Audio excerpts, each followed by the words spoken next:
draft. Here we go.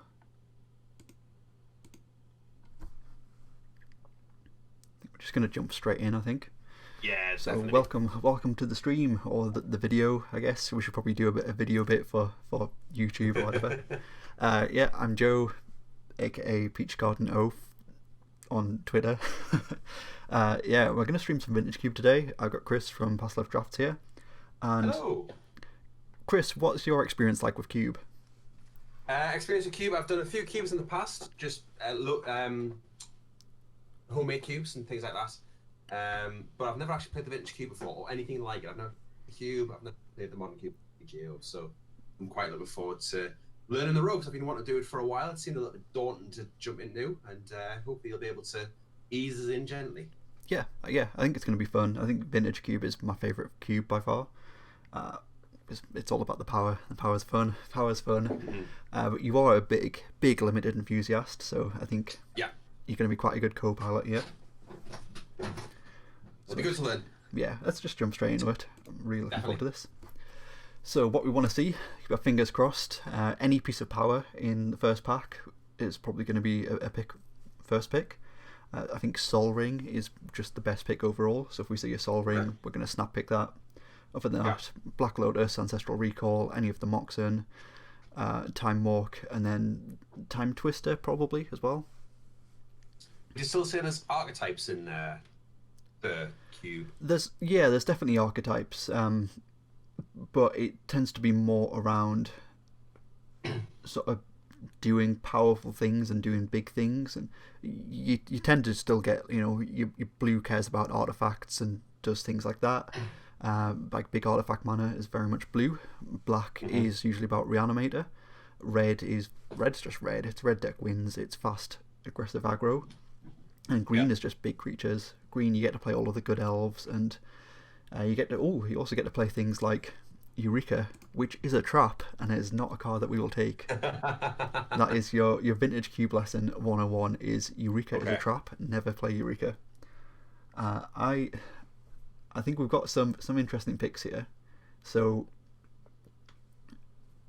you can do one or two things really. You can look at things like win conditions first, or sort of really powerful cards that are going to help you win the game first, or you can take just good cards. And I think Vintage Cube, like, win conditions are 10 a penny, and I think you want to have more just good cards, good playable cards, and have like a solid deck, because it doesn't matter what your win condition is, because they're all good. So I think here the pick is just Dimir Signet. Okay, that did catch my eye there. Yeah, I think Karn Liberated's a very good card, and there's a good argument for Karn, but I think Dimir Signet and any cube, I'd be happy to pick one of Signet. Other than that, Sheoldred's quite good as well, and Teferi's fine as well. I think I was looking because they're colourless as well, and obviously the Signet fixed mana and all that. Keeps it nice and open here. I think this one's a bit more interesting. So I think here we've got a couple of options for directions or sort of decks we want to go if we want to try and force a strategy. We could go natural order if we want to pivot away from the Signet straight away and try to do green things, and then hope we get like a Creative Behemoth. We could take Prime Speaker Vanifar. We can cast that from the blue Signet. That's good. Yeah. And we do loads of broken Birth and Pod shenanigans with that. Or we can take Shelldock Isle, which I think is my favourite pick here. It's very, very easy to activate Shelldock Isle in Cube, and you can just put powerful cards into play very quickly. It's a land as well, so you're just always going to play it. I think Shelldock Isle is a fantastic card in any cube, and here I think this is going to be the pick. I can see that, yeah. Bit of digging. Is it Hideaway? Is it you put the top card of your library into it, or? Hideaway. You look at the top 3 cards. I think it is. Yeah. It's I can't remember the number exactly, but yeah, you look at the top few cards of your library. You put one underneath it, and then you activate it and fulfill the requirement. Yeah. So with Shelldock Isle, it's just if a library has 20 or fewer cards in it, which is very easy and limited. So I'm very going to much on Cube. I'm looking at this next pack. I'm looking at Morgan Ballista here. How right or wrong would it be there? At this point, I think Walking Ballista would be wrong. Okay. So Walking Ballista is typically a combo piece. Yeah. So, I mean, we could pick it and hope that we pick a Heliod, but I think the way we're going currently, I quite like something like either Repeal, because it keeps us open for Storm. These are definitely 2 Storm cards. And Metalworker as well. We've got one artifact so far. Freyalise is good, Winter Orb's fine, but I think Metalworker might just be the pick. Oh, maybe Repeal. Let's go Repeal. Okay. Gives us blue. We're definitely playing blue. I was thinking on Water Ballista because I know it's like just a combo piece for a lot of things, which is kind of why I thought that there. Yeah, so what I was saying before about like good, powerful win conditions, like the 10 a penny, Emrakul, the Aeon's Torn is fantastic. Very, very few better than that.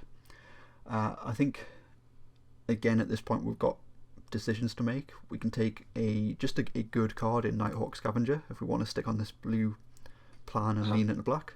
We can take Lotus Petal if we do want Storm to be a thing. Lotus Petal plus Repeal, it's great. It's some free Storm count. But I think Emrakul's the pick here. The fact that we got Shelldock Isle, if we can get an Emrakul under a Shelldock Isle, fantastic. If we pick up a Show and Tell and put an Emrakul into play from that, great. There are plenty of other strategies we can use to get Emrakul into play.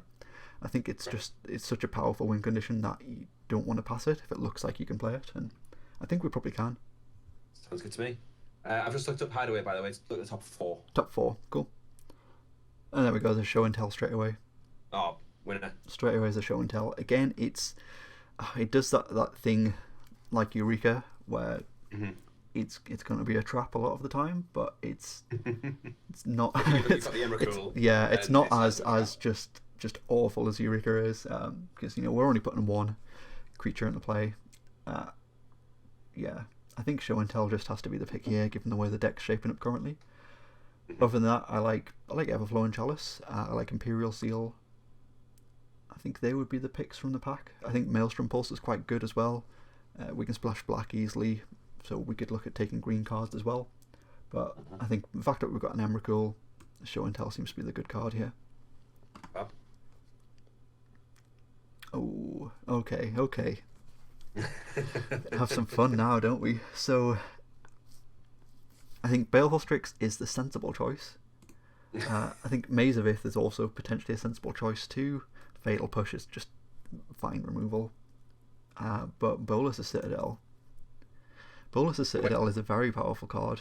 You can put it into play from a Show and Tell. I heard you there. Think the Citadel would be what you were looking at. Yeah, I think there's a non-zero chance that Baleful Strix wheels. If it does, we're just going to snap it up. It's great. Yeah. I want to take the Citadel. I think I'm happy with that. It sounds like fun. We're going to have some fun. Vintage Cube is 110% just about trying to do the most broken, silly thing you can do. And Bola Citadel is definitely good for doing that kind of thing. Right, so again, some more interesting picks. We could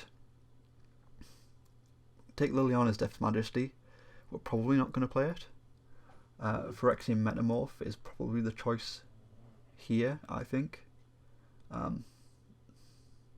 It's a fine creature. It's a fine creature. Play it on turn 3.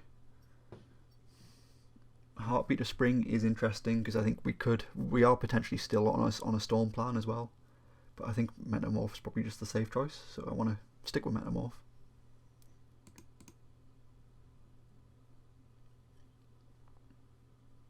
Easy Prismatic Vista here.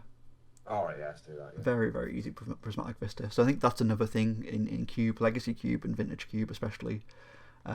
Like taking fetch lands, taking dual lands, it's always just good. See the Eureka Wield? I was going to say, still in a Eureka here? Yeah, we're in a cube full of sensible people. I think Sheldrod is the pick here. Very, very easy. It's that thing again I was saying, like win conditions are 10 a penny. Sheldred's a good win condition. You can put it into play off a Show and Tell. Your opponent puts into play a creature as well. Beginning of their upkeep, they've got to sack it to Sheldred. Yeah. I think it's just good. Thassa's Oracle's an interesting one. I did say, I think. Thassa's Oracle's definitely an interesting one. Don't really have any pod things we can do with Prime Speak about. Yeah, that's it. We've got no pod things we can do. I'm not really interested in playing any of the others. And Putrid Imp is not something that we want to be doing. We're not a Reanimator deck. I'm going to take Oracle. We're probably not going to play it. We'll probably end up in the sideboard. Yeah. I guess they say we're not a Reanimator deck, and then Makeshift Mannequin comes back straight away. So, it's interesting Frailes is still in here. Looks like green's definitely open. I think Bone Shredder, just taking it as a bit of removal, is probably the pick. So when a colour's open at this point, like, obviously it's different to a normal draft where you think saying, oh, well, this archetype might be open. What do you think when you see, for example, here where green seems to be open? What does that make you think? I think in Vintage Cube, you want to try and build the best version of your deck possible. And I think at this point in the pack, if we see a powerful green card come by, we've probably missed other key green cards that we've passed on. Right. So I don't think it's right to hedge a bet. Not hedge a bet, to sort of switch. Okay, this is a more interesting pack. We've definitely got some picks here. So Moxjet is probably going to be the pick. It's a sensible one, yeah. It's a sensible one. Allows us to play Tamir Signet turn 1. That's great.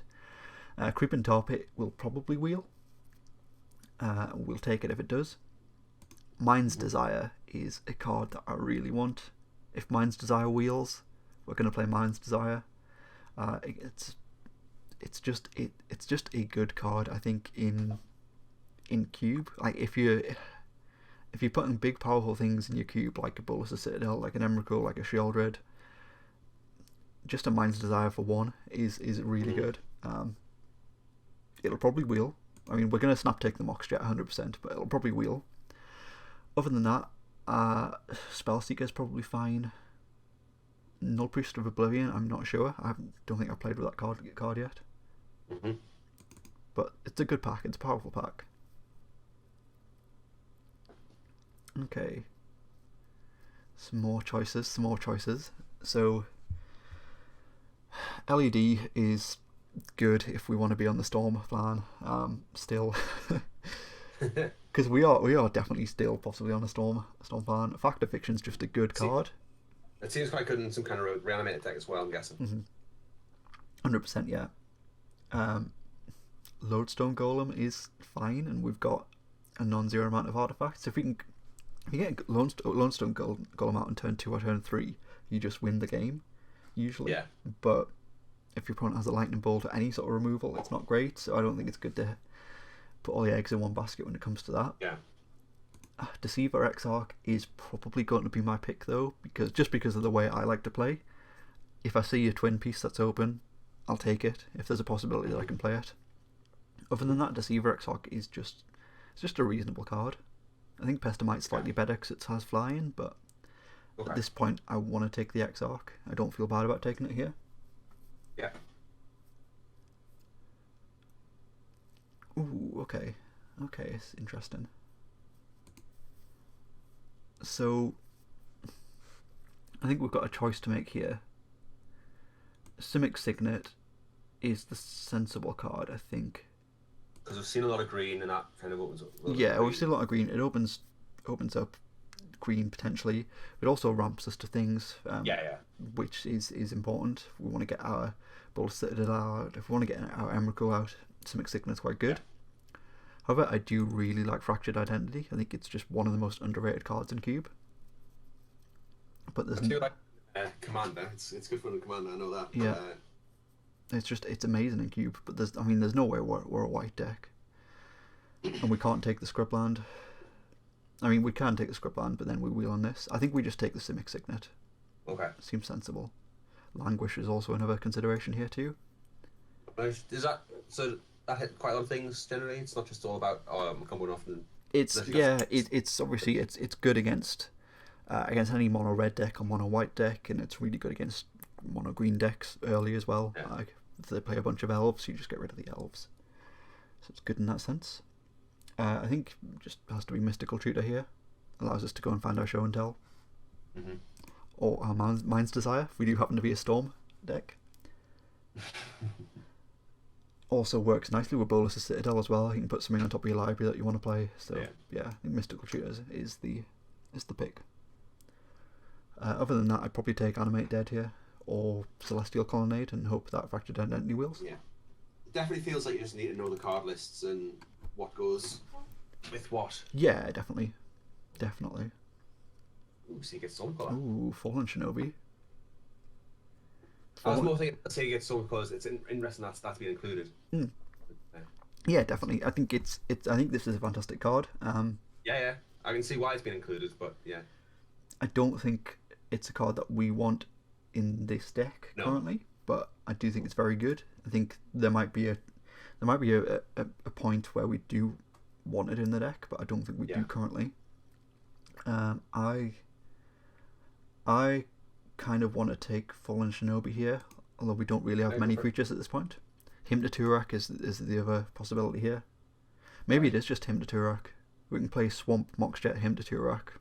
Yeah. Fallen Shinobi's so good though. Yeah, we're going to play Fallen Shinobi. It's just too powerful. It's too powerful. I can't say no. Okay. Woe Strider is good with Bolas' Citadel, as we've seen in Standard. Of course, yeah. That's a consideration here. I don't think we're a Smokestack deck at all. I don't think Smokestack's that good. I think if you're a Smokestack deck, you want to have things like Goblin Welder, or I guess Goblin Engineer as well. Restoration is obviously good if we end up with with Kiki Jiki for the Deceiver Exarch, but we're a billion miles away from casting a Kiki Jiki. Porcelain Legionnaire is fine in any deck that can play it. I think we'd just take the Wolf Strider, but we're probably not going to play it. It's good with Citadel, but I don't know. Oh, it's a Pestamite. Okay, we've got choices here again then. So Tolarian Academy is just a great land. That seems really strong. We have artifacts. We've got 5 artifacts. Yeah, we've got 5 artifacts currently. So maybe. Blood Chief's First is a fantastic bit of removal. I wouldn't mind taking this. I don't think we're an Exhume deck. Definitely not if we're playing Sheoldred. No, our opponent's putting things in their grave. Yeah. Pestamite is just good. I'm going to take Pest...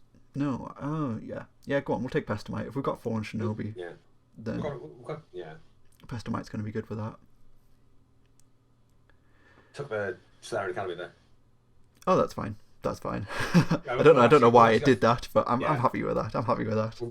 We've got 5 artifacts there as well. Yeah. I'm going to take Hero's Downfall here. It's just a good bit of removal. Yeah. Sometimes it's good to have removal. Sometimes.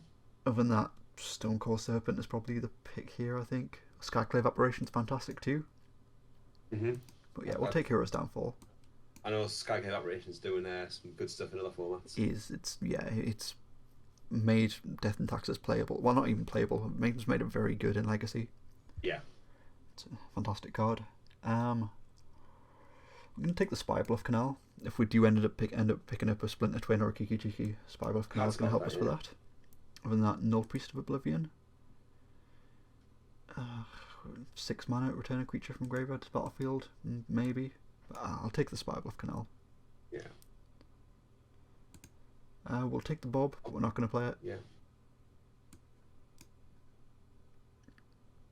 Fire Ice is good here. Fire Ice is pretty good. Yeah, Fractured Identity didn't come back. Yeah, a couple of Welders came around. It has. No, I was thinking we would play it, but it's interesting to see this came around. Yeah.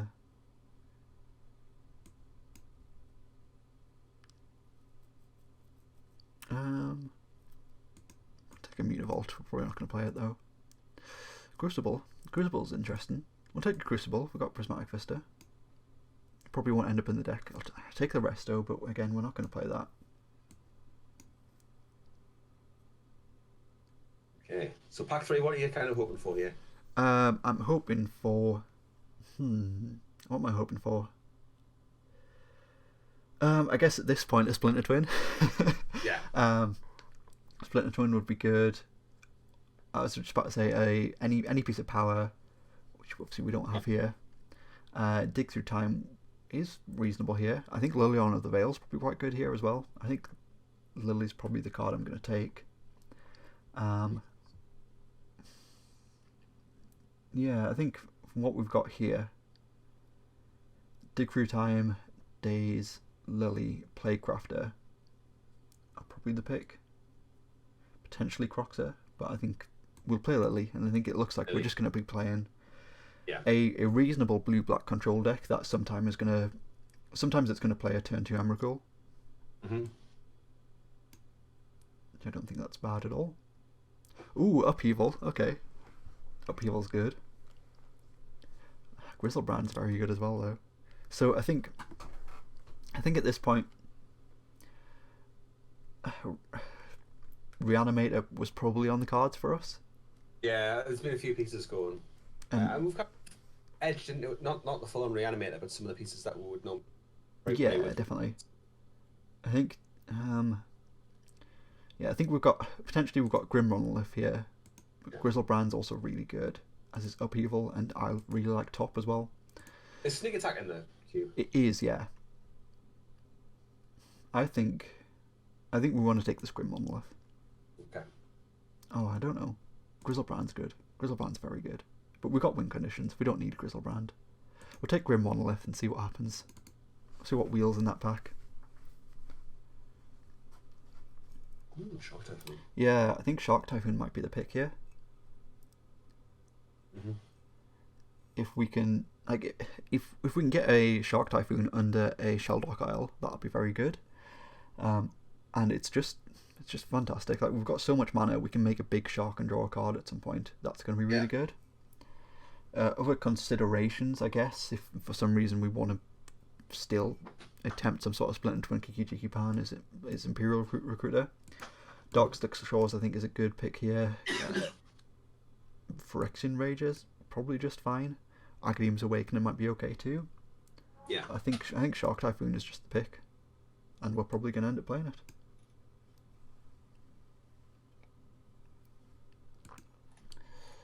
Ooh, Wishclaw Talisman is an interesting one. A very interesting one. So we're not a Trinket Mage deck at all. Not enough artifacts that we care about. Yeah. Hangerback Walker is just a fine creature. That could be a consideration. The Blood Crypt could be 2. But if Wishclaw Talisman allows us just to late game go get like show and tell, maybe that's the pick. It's an artifact as well, so it helps Tolarian Academy. Yeah, we'll take the Wishclaw Talisman. And it's a tutor for anything I want and things. So. Ooh, a bunch of interesting picks here. We've got Strip Mine. Strip Mine is very, very good with Crucible of the Worlds. That's something which we can definitely do. Strip Mine's probably going to wheel. Okay. Because you want Crucible or Ramirap Excavator if you're going to play Strip Mine. So I think it's probably going to wheel. Thoughtseize is just a good card. But Pack Rat is a great card. Even in Vintage Cube, it's even in Vintage Cube, like a turn 1 Pack Rat from a Mox Jet and a land is going to be very good. Yeah. So maybe Pack Rat's the pick. I do kind of want to take the Strip Mine though, just to lock this Strip Mine Crucible in. Yeah. Yeah. Let's Pack Rat. Let's be sensible. Risk it for a biscuit. There's a Sneak Attack. Okay. So it's quite difficult to splash red, but what have we got that we can put in from a Sneak Attack? Emrakul is obviously very good, and even Sheldred's quite good as well. It's got Swamp Orc. Yeah, even if we can put a Sneak Attack under Shelldock Isle, I think it's fine. We've got Prismatic Vista. Fallen Shinobi's not bad. Sneak Attack in, I suppose. Yeah. Other than that, Opposition's very good. Frantic Search as well. Maybe we should take Frantic Search. Oh, Sneak Attack. No, Frantic Search. We're going to Frantic Search. We don't want. It's double red. I don't think Sneak Attack's doing enough for. Yeah. Right now. Yeah, definitely. We just take a Frosty here. Frosty's great. Definitely, or Damnation. So, like, 100%, we were 100% should have taken a more Reanimator deck, I think. The fact that we've got Entomb this late is ridiculous. Our removal's pretty light. So, I think Damnation might be quite good. but Okay. Frost Titan is just a powerful card, just a powerful good win condition. Well, we might have enough of them. Yeah, I think I'm going to take Damnation, because we'll definitely just play Damnation. Yeah.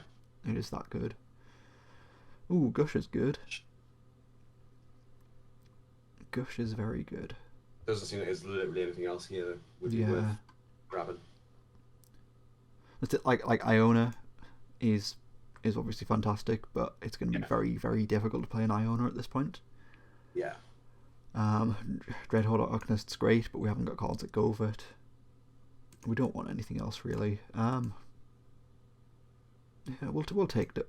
We're probably not going to play Gush, but we'll take it.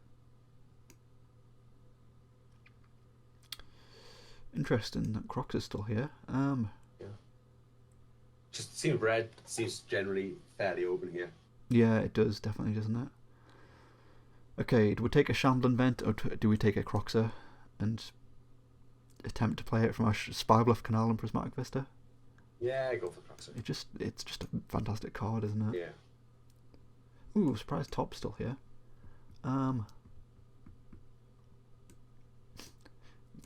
Gruul Signet? No, we don't need a completely off-color Signet. I'm going to take Sensei's Divine on top, because this plus Bolus Citadel is just a win. Of course, yeah. And then Phyrexian Rage is just good value, so we're gonna take it. We probably won't play it, but it'll be good to look at when we're building the deck at least. Is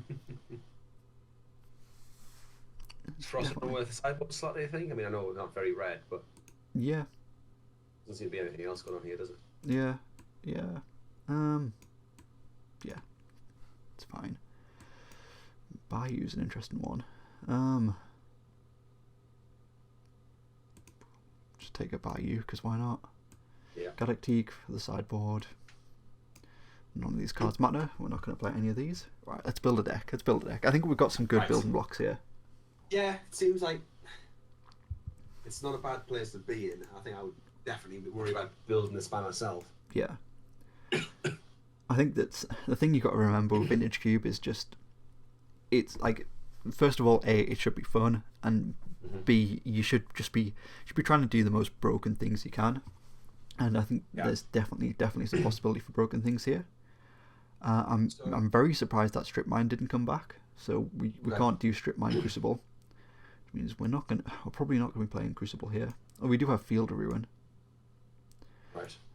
It's not as good though, is it? And Prismatic Vista. And Prismatic Vista, yeah. Prismatic Vista plus Crucible is probably going to be quite good. You pay a lot of life though. So talking about lands, like, yeah, I know it's like what you're going to be thinking of straight away, but for me, I'm thinking, how many lands would I want to play? What am I trimming out here, and like at what point do I need to trim out to?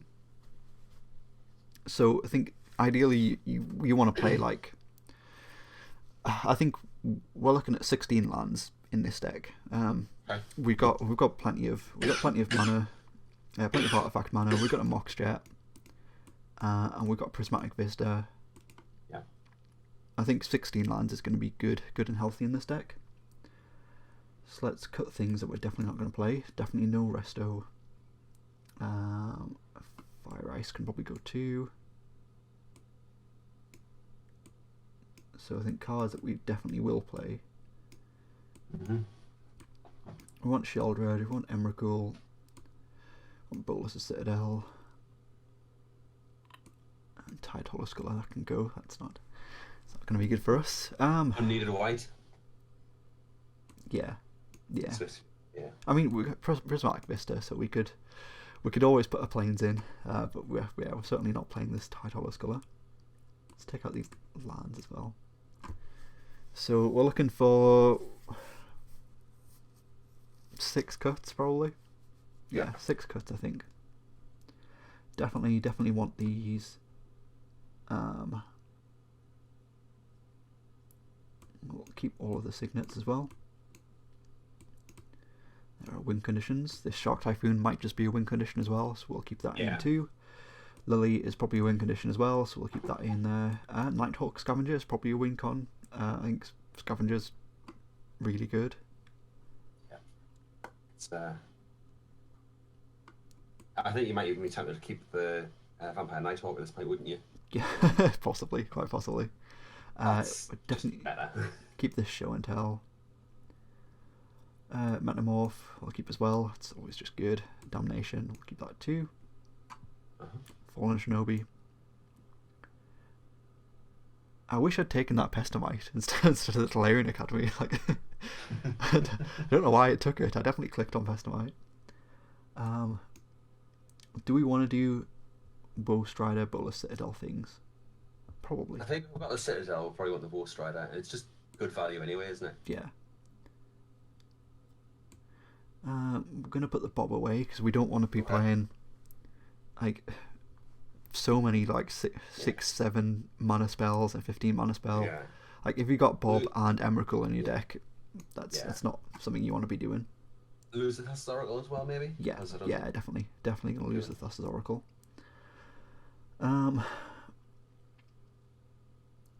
Keep the Bone Shredder in, I think, and then I think we keep the Croxer just because it's so powerful. Like there's very good upside to us.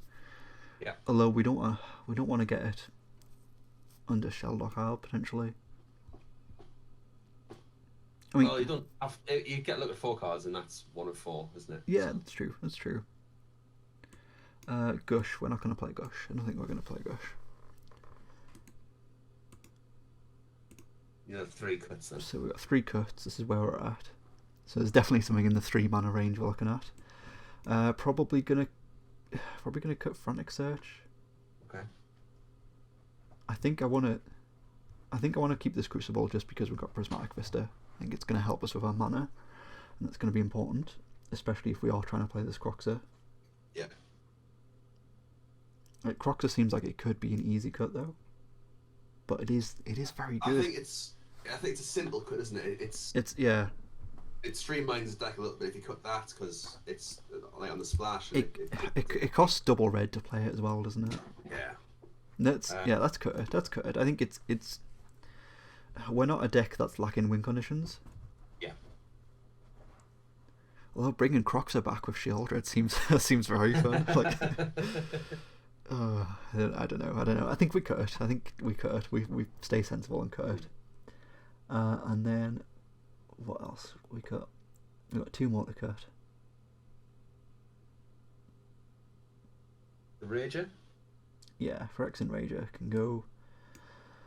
And probably just the Frantic Search. Yeah. You did say that earlier when we were before the start of the other things. So it was 24 balls. Yeah, I think I'm happy with this. I mean, we've got a clear win conditions in Emrakul and Shieldred. We've got a Pack Rat. Turn 1 Pack Rat can just get you there.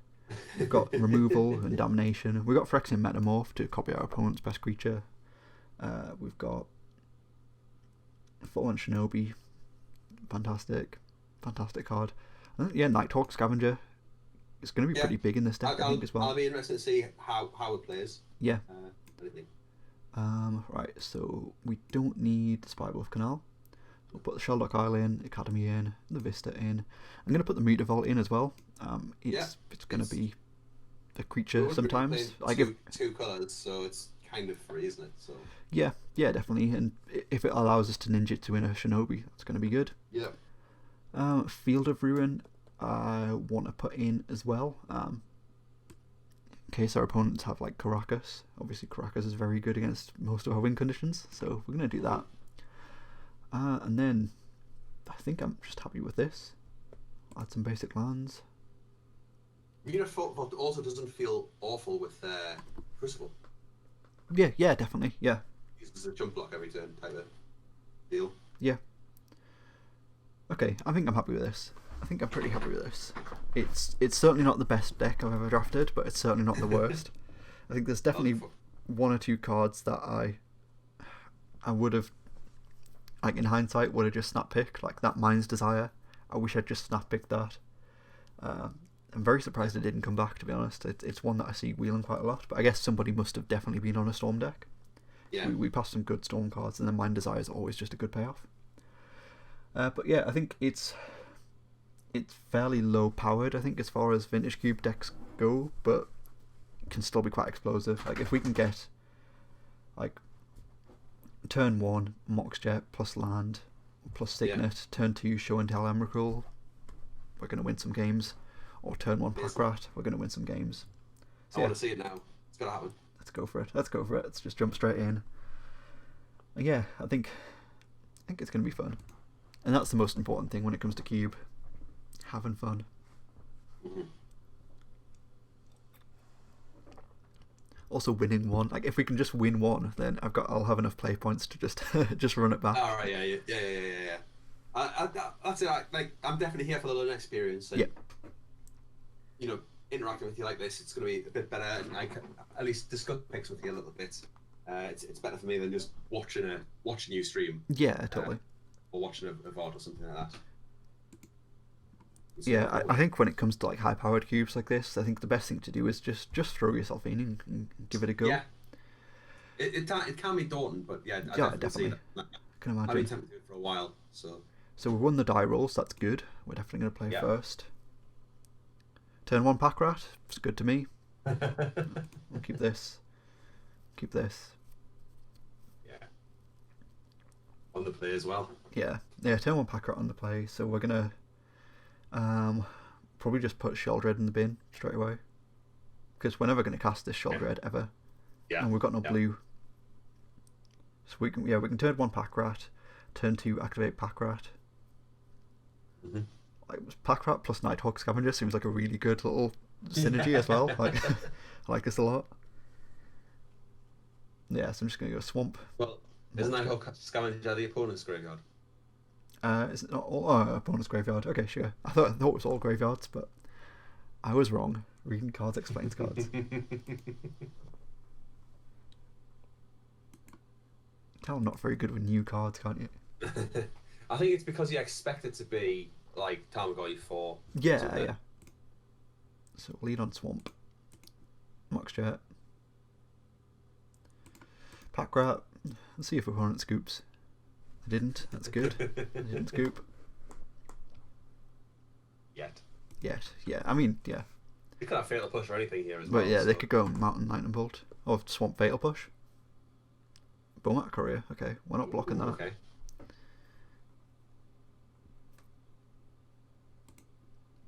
Interesting, the lead on Swamp into Bomat Courier. Not something you see a lot. Okay, I think we just play Mutavault, and then we'll get rid of Sheldred.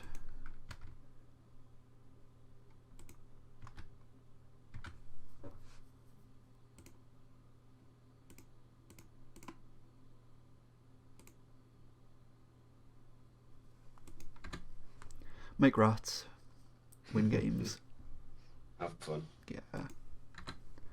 I wish we had like a sword or a GTA, I guess, to stick on a rat, but I mean the rats are going to get quite big quite quickly, I think. Yeah. Also, Mutavault's a rat as well. That's worth noting. Oh, opponent leads on Packrat. Turn 2 Packrat. Okay. And Bone Shredder's not doing anything here either. It's not doing anything at all here. I think we just get rid of the Bone Shredder. Easy get rid of Bone Shredder. Yeah.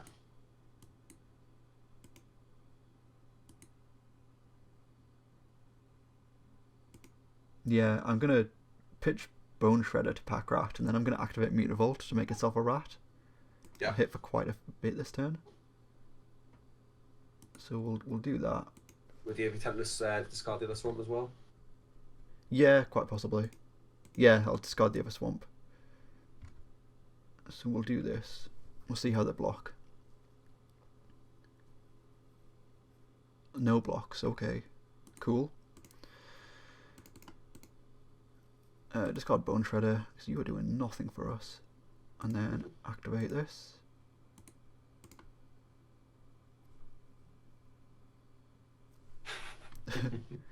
We're getting for 8. There we go.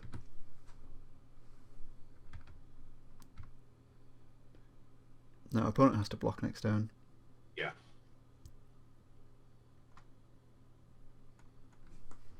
Or play Lightning Bolt and kill a Packrat.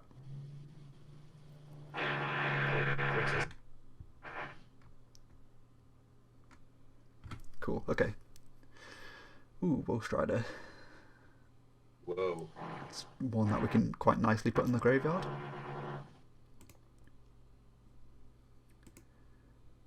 So yeah, I think we just do the same thing again. Got some noise going on there in the background. Yeah, my neighbours decided to start drilling the wall. Fantastic. Feel free to volume if you want. Here we go. Oh, they've got something. What they got? What they got? What they got? They're gonna make a pack rat, sure. Yes. What they're discarding? Swamp. Swamp. Okay.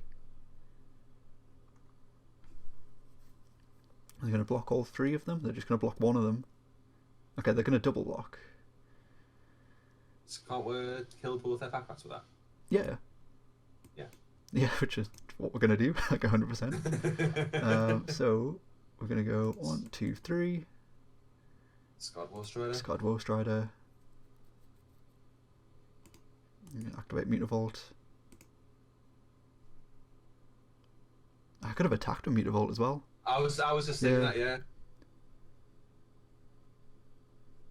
But then you might run the risk of losing the Mutavault as well. Yeah.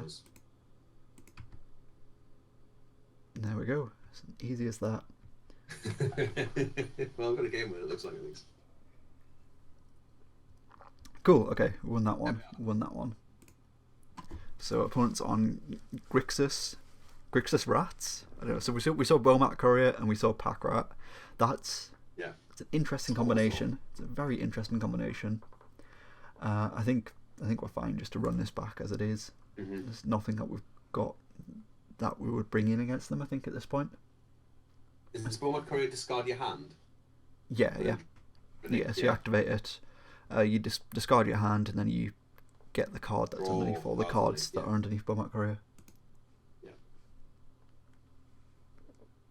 And yeah, you discard your hand as part of the activation cost. Yeah, I know you know that. Yep. I've definitely 11 for one an opponent at Nationals. That was fun.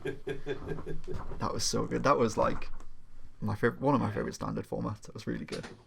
I do love that story. I know you've told us about a number of times. Alright, here we go. Fantastic. Nothing broken here. Nothing broken. No. But we can go... Okay, so we can go turn 2 Signet. Yeah. Do we want to mulligan this to something a bit faster? So if we draw Moxjet, then we can... I don't know. I quite like this because it's obviously it's not a fast start, but yeah, it sets our colours up nicely, and we've got Wishclaw Talisman. Good. Yeah, we just got to draw something. I think we're going to keep it. We just need to draw something good in our first 2 draw steps. It's not as silly a start as the last one, but still fun. Yeah, totally.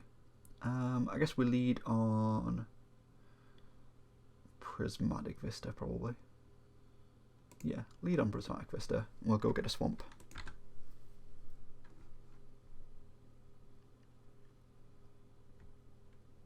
I think our opponent didn't have an explosive start either last time, so no. I think it's probably quite safe based on this. They'll probably just go Pack Rat again now.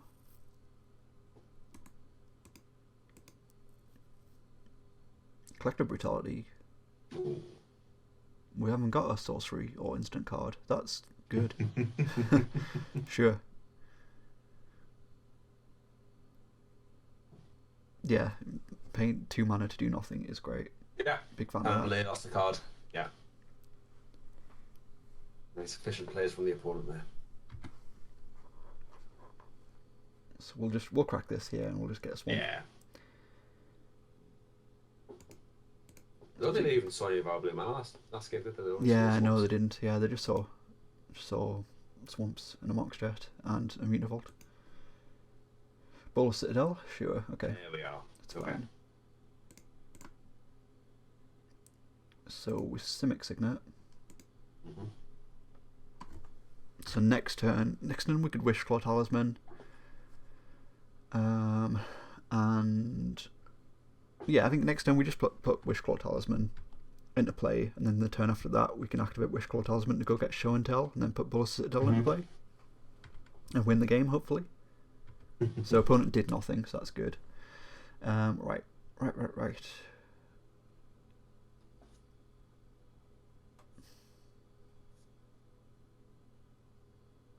could Deceiver Exarch and then flash in Fallen Shinobi on our opponent's turn. Yeah, no, I think we just...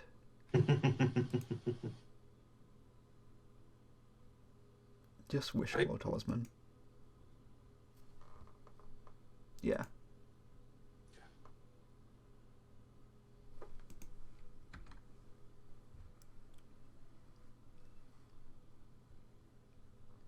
I mean, we're pretty close to just casting Bulls to Citadel. I suppose we're still missing the black, aren't we? Yeah, we're still... I mean, we're not. I mean, yeah, I guess we are really. I was say we could untap a black source with Deceiver Exarch, but yeah. That's something we can do. It was a shield red. Oh, okay.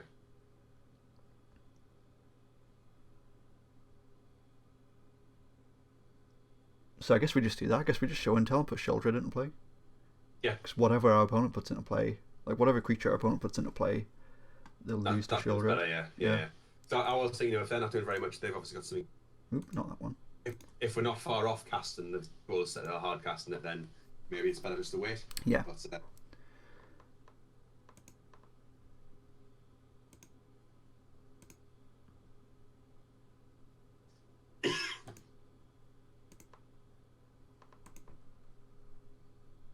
so show and tell happening at the exact same time.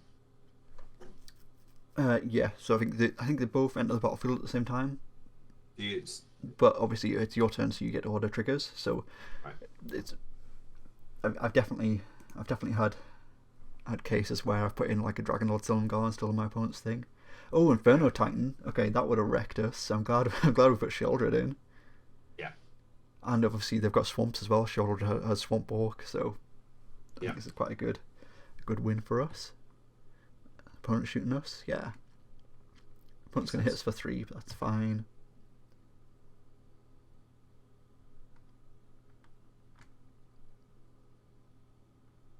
Oh, we could even like put in Fallen Shinobi off a Shieldred. Seems like a horrible thing. Ooh, Entomb. Okay.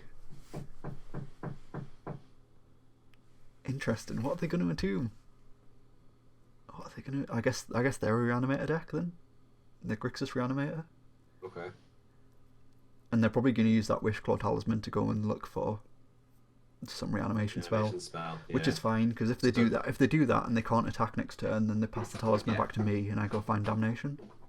Yeah.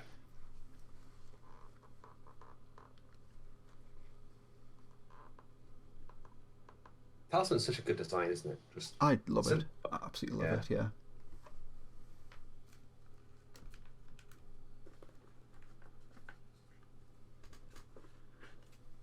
Got one right here actually.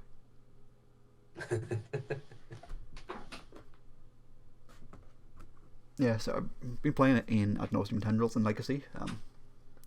I hadn't played Legacy for a little while, and then I played in the Eternal Weekend event and really enjoyed that. And so that Ant decks play it now.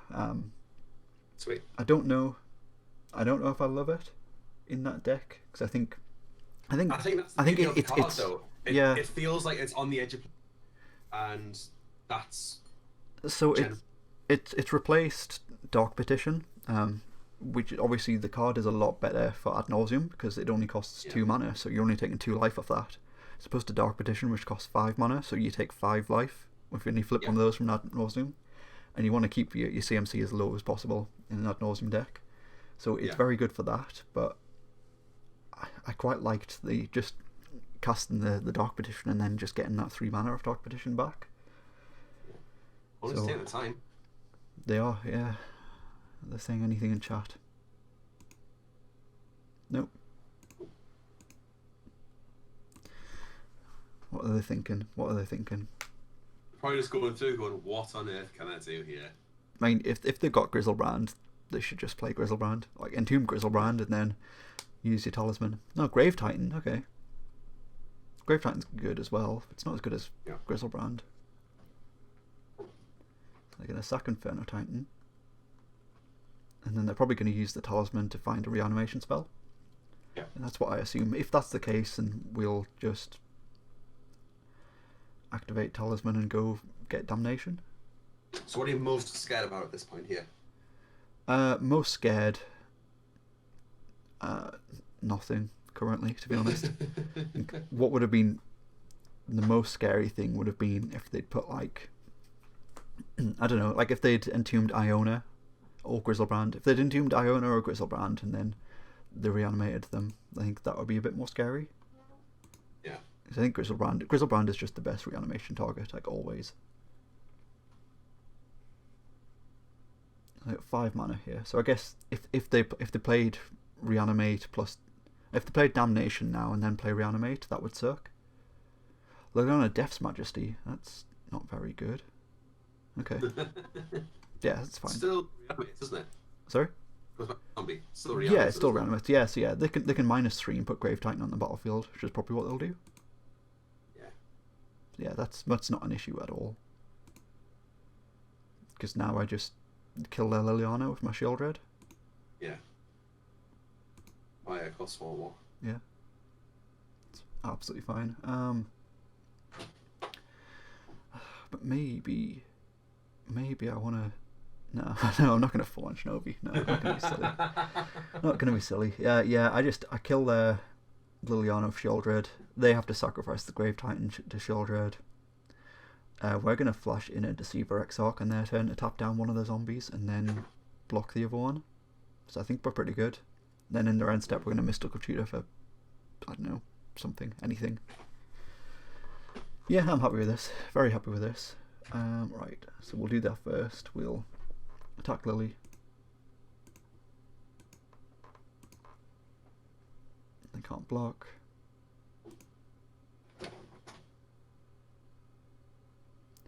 And then let's just pass the turn. Yeah. Mm-hmm.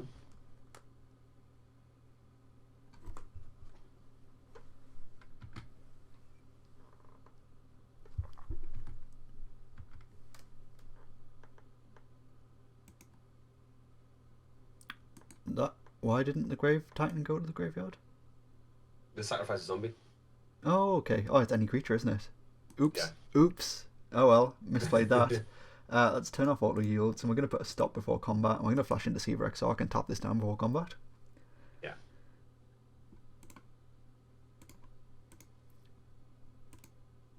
Well, that's stupid. I did like have a quick Google of Shield there just as you were saying. I think. I thought it was non-token creature, but turns out I'm an idiot. But it's fine. It's fine. We got a Deceiver Exarch, and I assume they haven't got. I mean, I hope they haven't got a Force of Will. That would suck. I mean, it wouldn't be too bad because we could just Mystical Tutor for Damnation.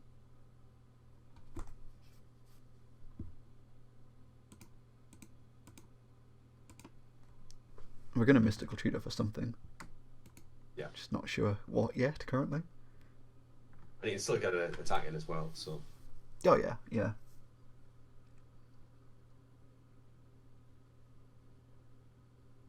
Yeah, that's frustrating. Okay, oh, we're going to Mystical Tutor for Hero's Downfall. That's what we're going to do. That's what we're going to do, and then we're going to kill the Grave Titan. Okay. Yeah. And then they've got to sacrifice the zombie. They've got to sacrifice the zombie, yeah.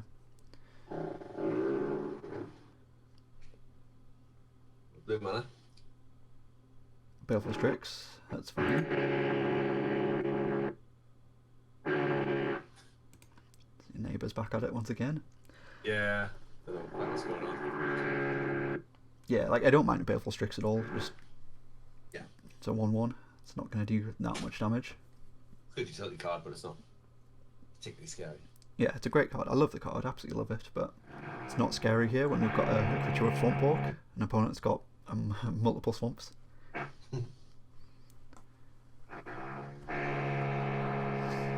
So yeah, I think this is quite an easy Mystical Tutor in their end step.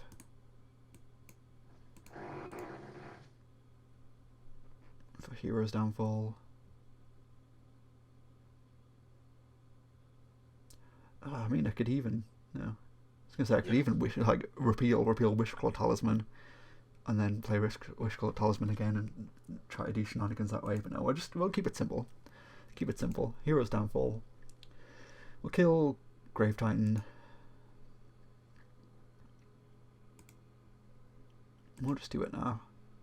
Yeah.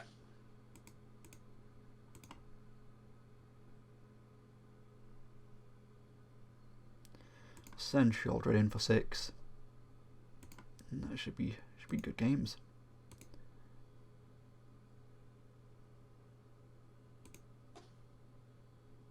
So they'll either sack the zombie or the Strix here. I assume they're going to sack the zombie. It's because the Strix have got flying and death touch. It's probably a bit more valuable to them. Yeah. Well, I can't block the Shieldred. That's it, yeah. They can't block the Shieldred, but it still potentially blocks them. Yeah, it can block something else. Not that I'm... Oh, okay. Sacrifice the Strix. I mean, I guess, yeah, if they're doing reanimation things, then that's probably correct. If they want to bring back the Strix, it can draw a card. But even then, they probably want to bring back the Grave Titan. Yeah, but if you get something else, you know, it's a option. They might have their own Shieldred or something, I don't know. Yeah. Although, there we go. Activating Talisman. Here we go. Let's have some fun. What are they going to get? They're going to get Hero's Downfall of their own to kill Shieldred. Maybe I still just one Swamp or a Mox Jess off playing the Citadel. Yeah. Yeah. And also, we've got the Metamorph. Yep. No, I'm quite happy with our position here, I think. Yeah. Have they got Damnation? Oh, Recurrent Nightmare. Nice. Okay. Okay, alright, I'm definitely going to get Damnation then. Oh, so what do they get? Obviously, Grave Titan Recurrent Nightmare is very good, but I wonder if they can... Oh, they can't... Just trying to think if there was a way to Recurrent Nightmare, Grave Titan and Inferno Titan to like infinitely dome me, but I don't think they can. Yeah, no, they haven't got the mana too. They would need mana to do that. It's an interesting one though. The Swamp Orc's still keeping you attacking through, so... Yeah. Yeah, so they get the Inferno Titan. They'll do 3 to me. Yes, they've still got to sacrifice something, don't they? Well, there's a swamp. Alright, alright. Let's just play...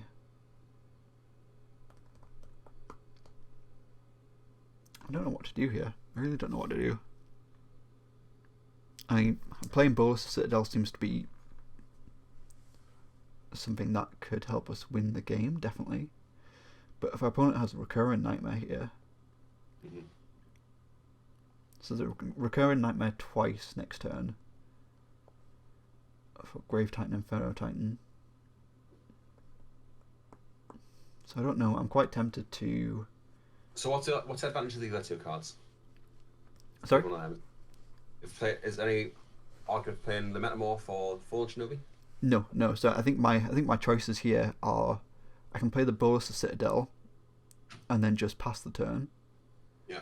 Or I can activate Wishclaw Talisman, get Damnation, attack with Shieldred, and then Damnation. But then it means our opponent still... I guess opponent has no creatures on board, so they can't... So they can't sacrifice anything, yeah. Yeah, so they can't just Recurrent Nightmare. I think that might be the play. Damnation first, and then both Citadel and empty board next turn, potentially. Yeah, yeah, I think that might be the play. And then whatever opponent plays, we can always just Phyrexian Metamorph and make a copy of it. Get him with Shieldred first, though, obviously. Yeah, definitely. Oh, 100%. 100% we're going to hit with Shieldred.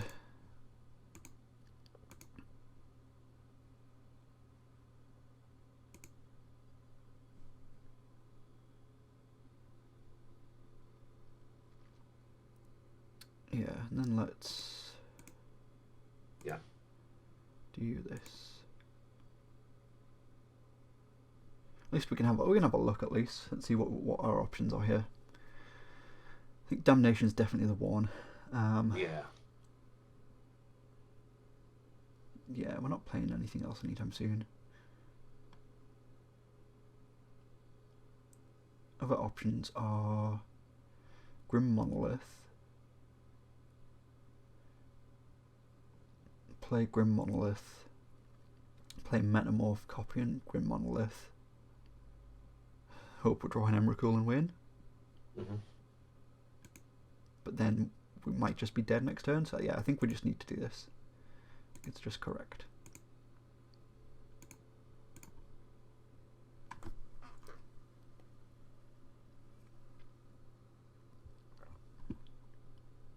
Any order.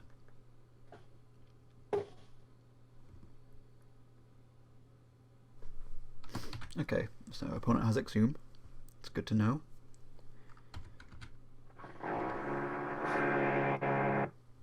I mean, if our opponent does have Exhume, then that's good for us as well, because Sheoldred's good with that card. Soul Ring. Tap Watergrave. They got nothing? They got nothing, get in. Okay. Oh no, pain costs. Recurrent Nightmare, sure. Sure. One card left in hand. Ooh, Packrat. Packrat. I can Phyrexian Metamorph and make a make a copy of Packrat as well. That's quite good. Yeah. Yeah, we're just gonna do this. Just gonna play the Packrat. Yeah.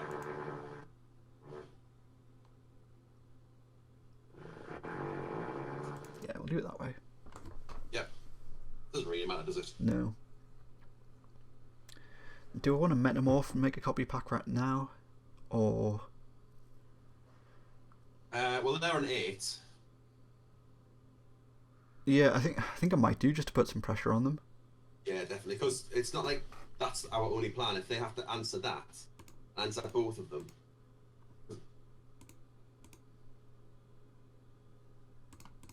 Yeah, I think I'll do that now to put some pressure onto them. Yeah. They've got one card in hand.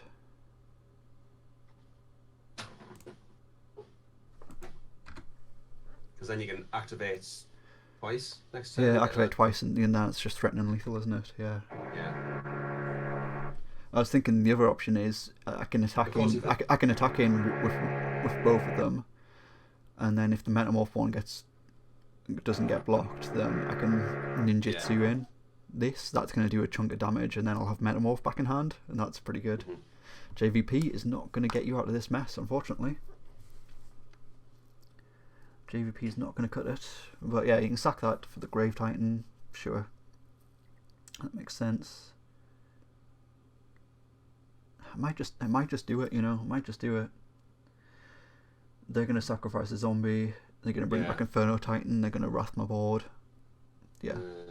Well, they're only killed one of the rats. They'll kill both. They'll do 2 damage to one to the other, and one will be 1/1. I forgot it was. Oh, they didn't. They didn't. They did 2 damage to the rat and 1 to me. I forgot it was distributed. I thought for some reason I thought it was a bolt. Yeah. Maybe they. Yeah. Turns out they. I don't know. Maybe they didn't know. Yeah, maybe they didn't think how about it worked either. The power reduction, the toughness reduction, rather. Oh well, that's fine. That's fine. I mean, if we lose this one, we'll win game 3. We're good. Yeah. We're all good. Right. What do we want to see here then? Yeah. Then they're going to recur a Nightmare again, bring back Grave Titan again. That's fine. Like, Recurrent Nightmare is such a good card. It's good. It's good to at least have the info that they've got it. Yeah. Top Citadel. Okay. Okay. Do we have a way out here? What would be the way out here? Our out here is no. Nope. We don't have an out. Damnation will be the only thing that would do it. Yeah. So yeah, I think we just scoop it up. Yeah, because we don't want to show them that we've got a Citadel on top. That's why I asked. And like, you know, we could look at the Citadel, but okay. All right.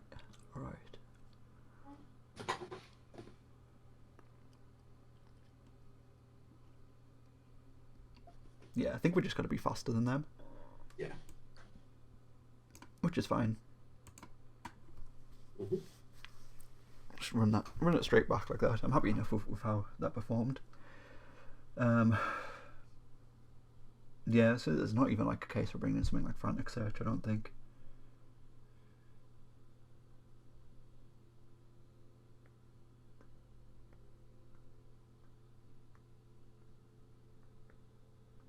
I mean, Croxer, maybe we could have brought in Croxer. I still don't think it really does enough. This is a good hand though. We'll keep this. Yeah. Turn 2 pack rat. I hope we draw a land. If we draw a land, Emrakul, then we win. If we draw a land, Sheoldred, we win. If we draw a land, we can metamorph and make a pack rat. And we've got Domination in hand and Hero's Downfall. So yeah, I'd love to draw a swamp here. Sheldock Isle. Oh, that's unfortunate. That's not the land we want to see. I mean, we're going to anyway, because the upside's so high. Not toast to play Island, then play the pack rats, or Citadel. He's take the Citadel. Just because it comes in tapped, and I think I'd rather potentially play Show and Tell Emrakul on turn 3 than turn 2 pack rat and put something under Citadel, under Sheldock Isle.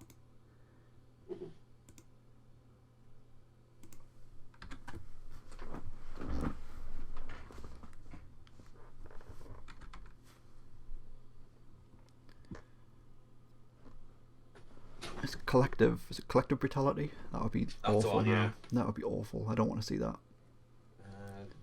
They're going to, aren't they? Yeah, they take the Show and Tell, and that leaves me very upset. Okay, they played their own pack rat. That's good. Fine with that. I'll play a pack rat of my own and a Demir Signet. Play Signet pack rat. It'll do. Do you not want a Damnation Demon? Oh no, because then you can just. I want to save Damnation for later if they do shenanigans. I think I'd rather just play this pack rat.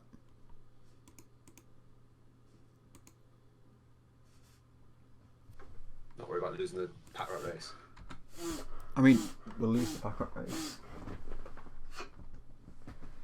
We definitely lose the pack rat race, but I'd rather save the Damnation for a situation like we got into last game, where they've got like Recurrent Nightmare and lots of scary things. But yeah, I don't mind taking 2 off pack rat here.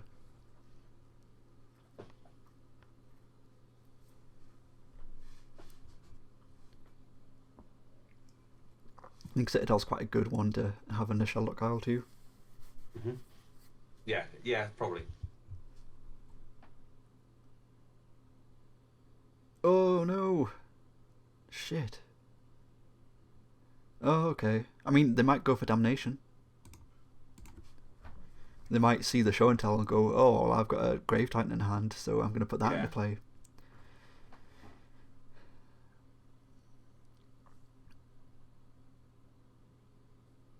That was a painful one, though. Yeah, that was a good one.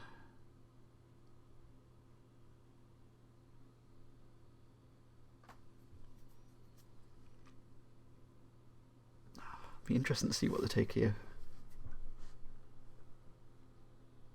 I think you do just take the Show and Tell, because that has the much higher. I mean, they haven't seen Emrakul, they've seen Sheoldred. But yeah, I think you just take Show and Tell because it has the higher ceiling. But there's probably like, yeah, they took the Damnation. Like, there's probably an argument for Damnation. Yeah. I guess because if you're trying to build an army of pack rats, you're like, well, Damnation's the last thing that you want to see, isn't it? Yeah. But if I draw an Emrakul here, then they're going to be upset with that. So they got Thoughtseize too. If they got Thoughtseize or Inquisition. No, just Bomat Courier. Okay, that's fine. Okay. Bomat Courier is good. It's good for us. It puts a card underneath Bomat Courier, which takes a card away from the library. It gets us closer to Sheldock Isle. We also just get the Hero's Downfall the pack rat now. Yeah. Which is what we're gonna do. Oh, we get to repeal a Bomat Courier as well. So we're gonna repeal a Bomat Courier in response to the trigger when they do that. That's the plan. For now, we're just gonna pop off this pack rat because we don't want to see it.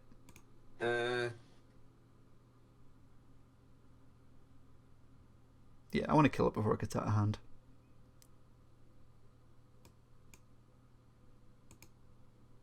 Well, sacrificing Bomac Courier is the part of the cost as well, remember?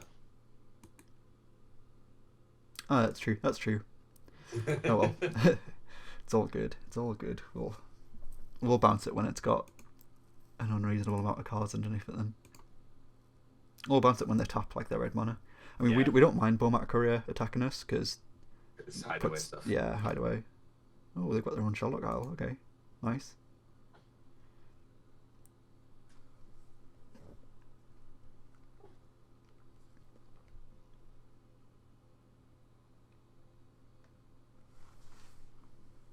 Yeah, I'm happy with that. If you wanna get down below 20 cards in the library, please do so. If you want a frantic search now, okay, Recurrent Nightmare. Interesting. Yeah. Interesting. Come on, Emrakul.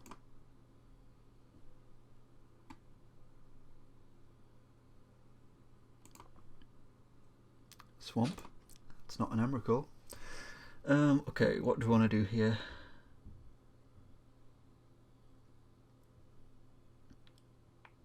I mean, I'm tempted to... What am I tempted to do? Just nothing and just hold up repeal, I think. Yeah, I think I just want to hold up repeal.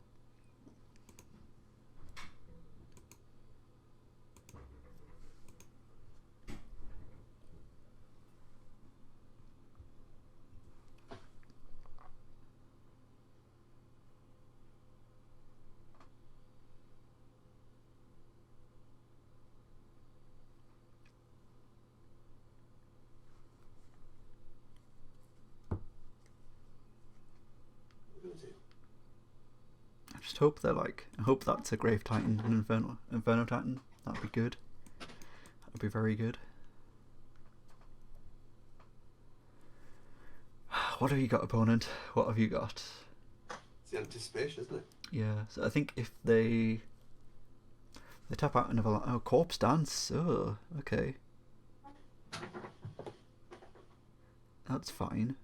Yeah, Corpse Dance is fine. They're not casting it with buyback. They get exile. Yeah, Packrat has to get exiled as well. With Corpse Dance, so...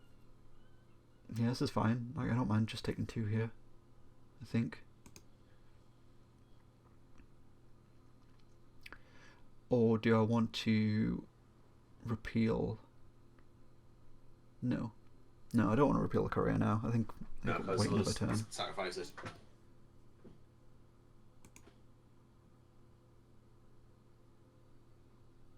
What do you had disallower? I know, I wish I had disallow. I'm not sure if it's in this iteration of the cube. Right, paying cost. Okay, let's sack the courier now. That's fine. I think I want to repeal the current Nightmare at this point. Yeah. Yeah. Could they not just sacrifice? Caius in chat has also just said, if they activate, you bounce Nightmare. Yeah, I think I definitely agree.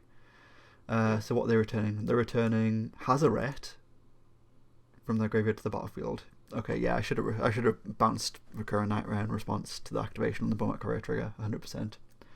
Messed that up. But I think we're just going to bounce the Hazaret at least.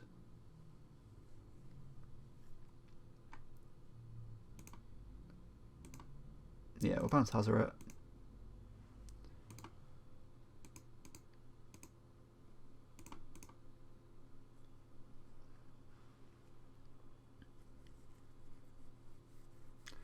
Tolarian Academy. It's fine. So on. Scavenger will do. Scavenger will do fine. It's pretty good as well because it'll get a bit of life. Yeah, it's a 6/3. Like it's huge. I can even play Metamorph and copy it. I think that's. Yeah, I think that's. Yeah. Yeah, let's do that. So Like, would we rather have... Oh. Phyrexian mana first, sure.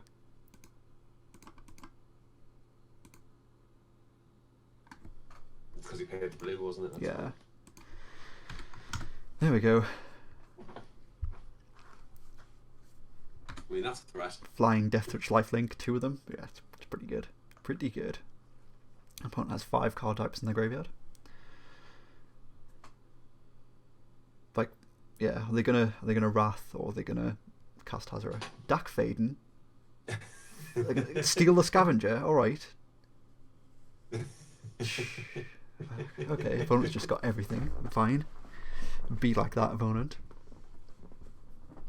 Dak Faden's good for us though, because if they plus Dak, we get to activate the Shelldock Isle. Come on, Emrakul. Wolf Strider. Okay. Whoa. Right. Let's kill Dak Faden? Question mark. Let's do this first.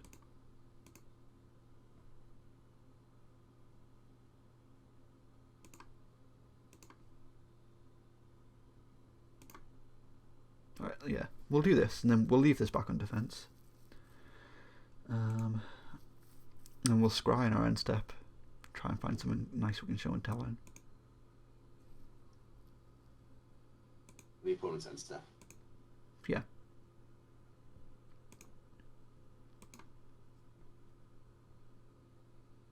Why is it a 6/3? Why does it die to Lightning Bolt? I mean, obviously it's good that it dies to Lightning Bolt because of modern and legacy and everything, but again, it's just a really good solid card, which isn't but definitely playable. Yeah, I think it's good. I think it's good. Here we go. We are going to activate Shelldock Isle in our opponent's end step. What do they have in theirs?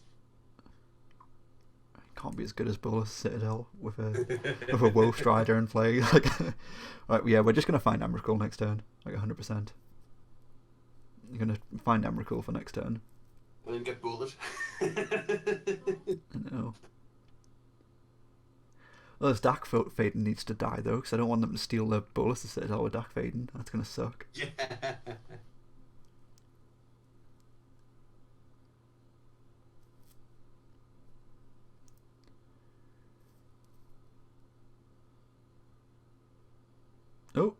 Oh, okay.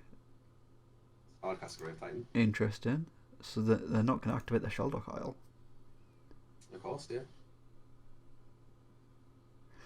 Argument to activate my turn, so I can get a guaranteed cast if they have Shatter. Probably. I can't imagine. They'll have Shatter because they haven't seen that many artifacts. Got no reason to suspect a Bolas Citadel. Yeah, I think I'm just gonna go for it.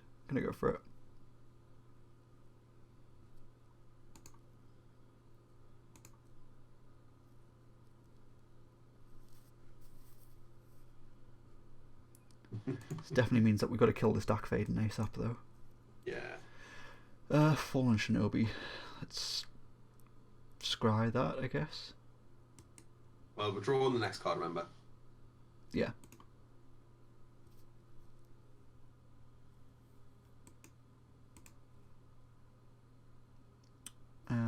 Let's sack the Scavengers. Well, we really just need to find Emrakul to win. Yeah. I think, unfortunately. Because we can't cast Emrakul off Bolas' Citadel because we haven't got enough life. I guess we could have attacked at the Scavenger and gained some life that way. But then, yeah, I should have done that, shouldn't I? Really should have done that. Oh well. Right. Right. Well. So, what can we do here? What does a Wishclaw Talisman do for us? Emrakul. It does. We can't cast Emrakul. Show and tell. That's correct. That's correct. Let's do that then. Let's do it. Let's do it. It's our only hope, to be honest. That's what we're here for, isn't it, really? Yeah, that's true. That's true. And then it also puts something else on top of the library as well. Yeah, yeah, that's true, definitely. We'll tap this. Blue. Activate this. Get Emrakul.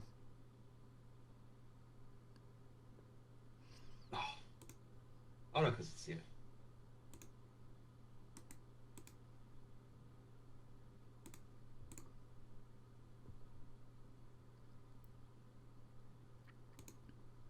See what opponent puts into play.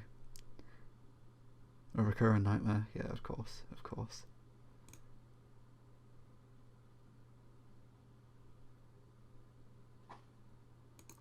This is fine. No, because that'll put me down to 10, and then I'm just dead. Oh yeah. Oh yeah. I forgot they can swing in the air. Yeah. Yeah, so like they can swing in the air and like Emrakul doesn't have indestructible. It's gonna die to the scavenger. So we're gonna block the Grave Titan. I'm taking 8, unfortunately.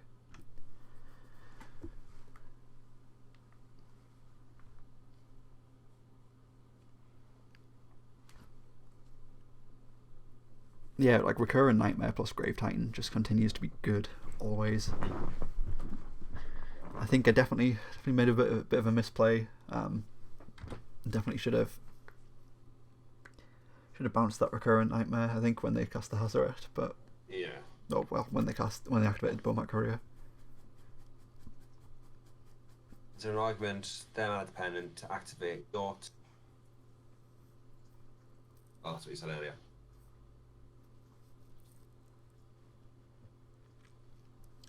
It's interesting to see how they win now.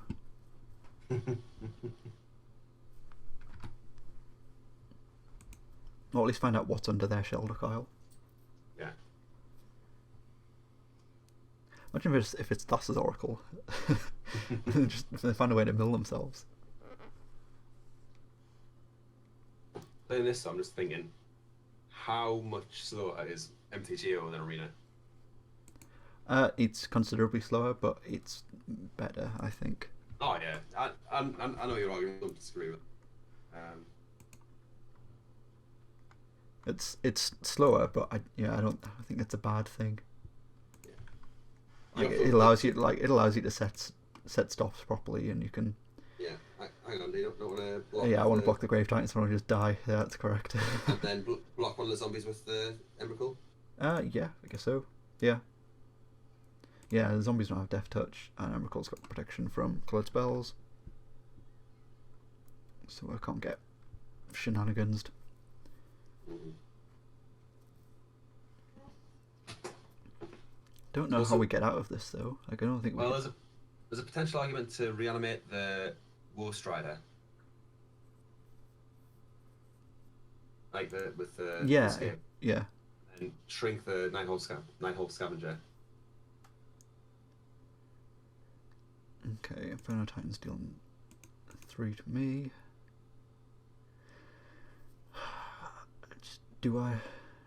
I mean, they might just have lethal here if they got Burst Lightning or something. No, they don't. Oh, okay, Recurrent Nightmare. Yeah. So they sack Inferno Titan, bring back any creature, and then they sack a zombie, bring back Eternal Titan, deal 3 to me, put me to 1.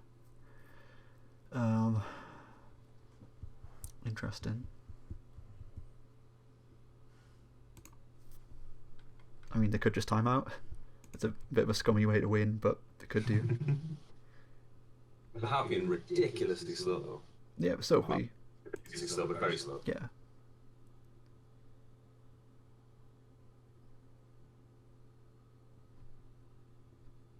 Lily minus Lily. Make me sack Emrakul. Oh, each player discards a card. What? They're not going to make me sacrifice a creature. It seems like a misplay. We made some weird plays. Yeah. Like -2 target me, make me sacrifice Emrakul. Like, they could sack a zombie, easy. I don't know, very odd. I'll play this island. There's a Shieldred that we can't play. Can we repeal? What does repeal do? Let's just activate Wishclaw Talisman and see what happens. See what we can do, if anything. Okay, we can 1, 2, 3, 4, 5, 6. Oh, we can play Shieldred. We're going to do that. We're just going to play Shieldred.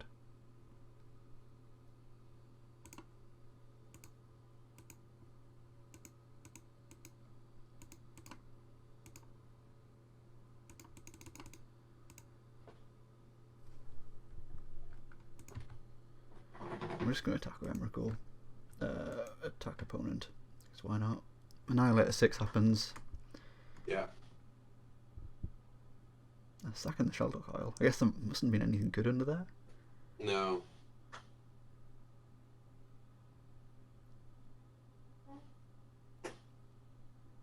At a 120.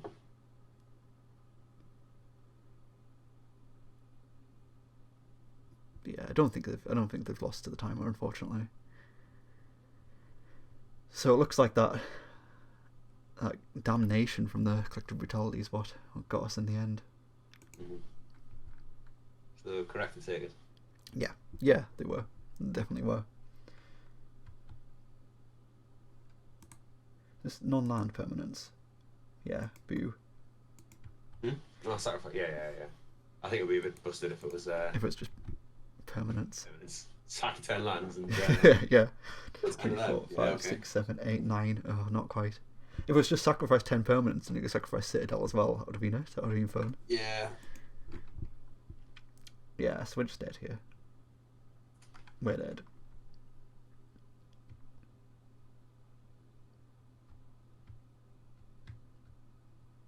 Would escaping the. Escaping the. The Roast Rider done anything? I don't think so, no. Because you would have shrunk the Nighthawk and you would have had 2 blockers. I still would have had a creature in my graveyard though. Yeah. Cool, that's fine. Happy with how that went. That was okay. It was reasonably close. I'm going to pop away for 2 seconds and I'll be back in a minute. Yeah, go for it. I'll wait till you get back to join the next one then. Oh, okay. What I'll do, I'll run a quick ad break while Chris runs away. That's always fun, isn't it?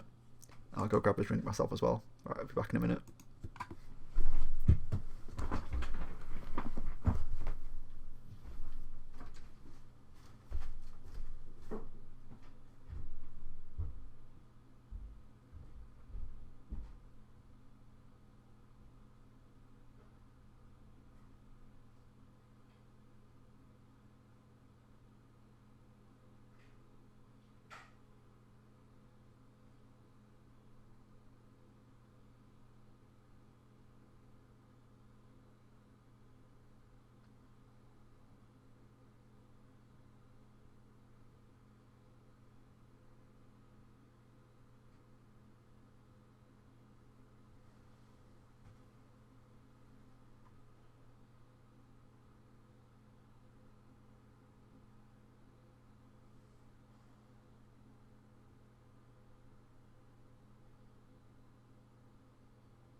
Alright, I'm back. Let's do this. Get ready for round 2 as soon as Chris gets back. Let's have a look at this deck. Is there anything I would change? Probably not. I think maybe I want to put in a mountain or 2 and a Croxer. I'm not sure. I'm not sure. I'm really not sure. Like, the upside on Croxer seems very good.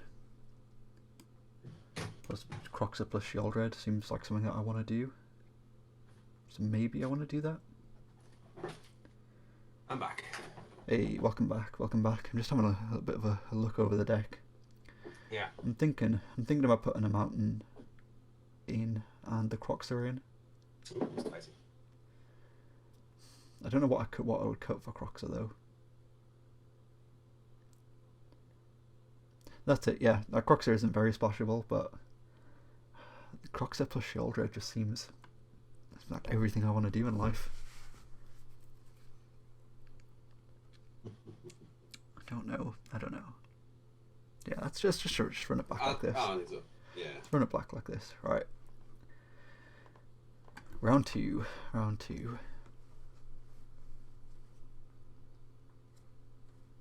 We just want to have a game like we did. Yeah, totally. Like, I'm never escaping the Croxer. Like, that's definitely the issue. That's why I cut from the deck originally, because it was like double splash. Like, we're never gonna do that. Black red to make you discard one and take 3. Is that enough? Probably not. Yeah, I think if we had better mana, like, definitely, or we were more consistently putting Shieldred into play early, then that would be good. I would definitely put Croxer in then, but yeah, it's that escape. We're never going to escape it.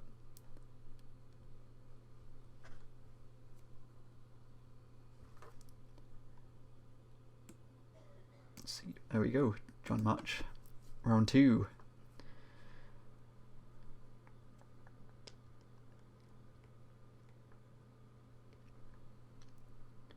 Lost the die roll. But yeah, I think if we can just have like a turn 1 like we have done previously. Oh, this is really frustrating, isn't it? If we're going to mulligan this one. Shelldock Isle and 2 of our targets in hand. Boo.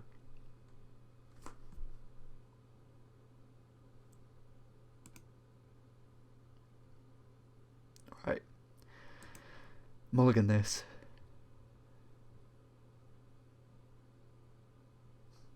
It's pretty bad as well.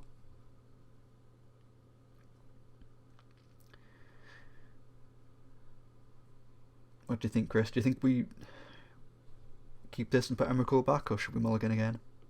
It's tough because don't have black, do we? That's it. We don't have black. We can turn to Crucible of Worlds, which could be alright. We've got the monolith for ramp. Yeah, we'll risk it. We'll risk it. Why not? Why not? I've kept worse hands. Put the Emrakul away. Like, obviously, I'm a lot happier if we draw Black Source here. Like, if we draw Prismatic Vista, I think I'm very happy here. Mm-hmm. Our opponent's got a good start. They're going to play Pack Rat. I bet they play Pack Rat. No, Everflown Chalice. Okay, yeah. Even bigger. Okay. Bolas' Citadel. You know, thought those spawns that we got. Yeah. Great fun. Alright, let's just play Crucible. Oh, we can't play Crucible on turn 1. What am I doing? Yeah. So, shuffles, we have Vista and Talisman. I think... Oh, we got Mystical Tutor as well. We got Mystical Tutor, Talisman, Vista. And then we've got Woe Strider for a Scry. So we don't have a load of shuffles.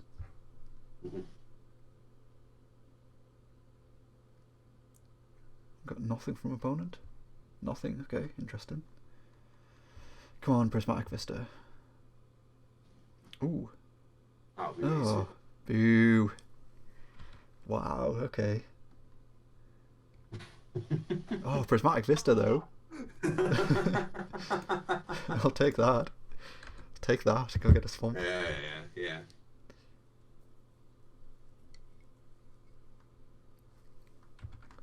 So sad if they play Strip Mine here. I mean, yeah, we just... Oh, look at my hand, sure.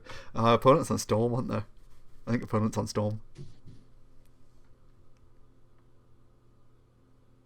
So, what are the payoffs of Storm in the cube? Tendrils of Agony, Brain Freeze, and Mind's Desire. I think Brain Freeze is typically the best one, although it's not very. Yeah, opponent's definitely on Storm. Brain Freeze is not going to be good against us because we've got Emrakul. Yeah. So like they can't beat us with a Brain Freeze. Like they just actually can't. But they could easily beat us with a Tendrils of Agony or a Mind's Desire. Yeah.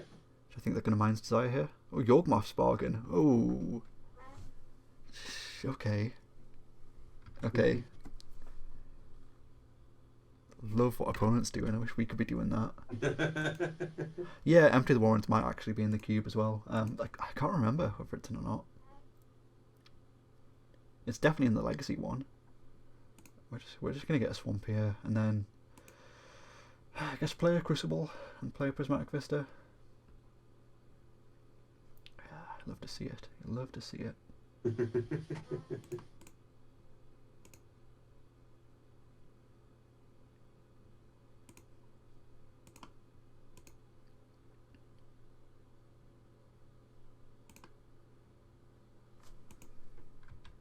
I mean, I hope, really hope that Brain Freeze, Reservoir. I know. I wish Reservoir was in this cube. It should be in every single cube. It's such a good card.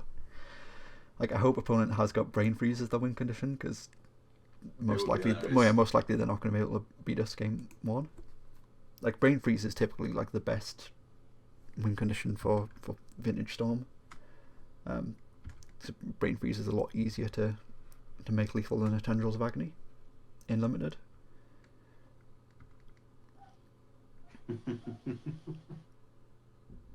But yeah, this is going to be fun. It's going to be fun to watch at least. It'll be interesting to see what happens. I don't think they're an. I mean, they played a Fire Ice, so maybe they're an empty deck, but we haven't seen any red sources so far.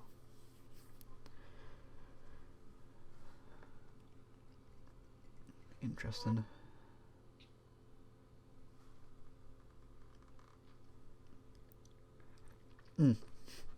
Yes, Petal is a red source, sure.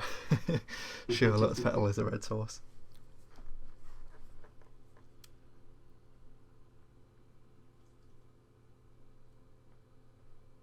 And there's another red source. Okay, maybe they're an empty deck. I'm going to be very scared if they are an empty deck. They're not going off now, though. Let's just do this now. Grab a Swamp now.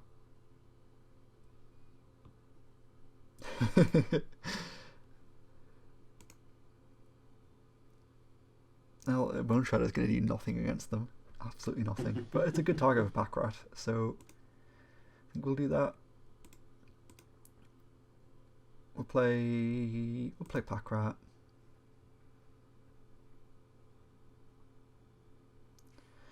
We'll play top. Yeah. No, we'll pass the turn.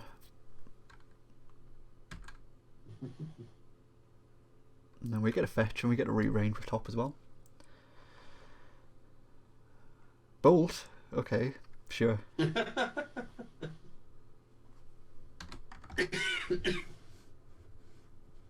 Opponent just has it all, don't they?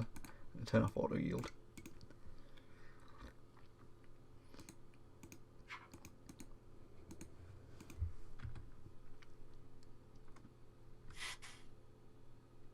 You see, this is the type of thing that makes me scared of Vintage Cube.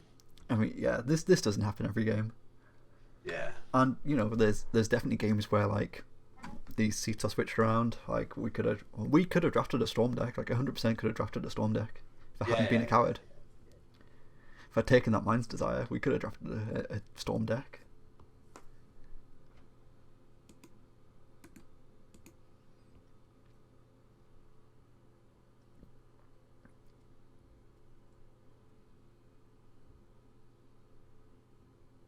A 1,000-year Storm.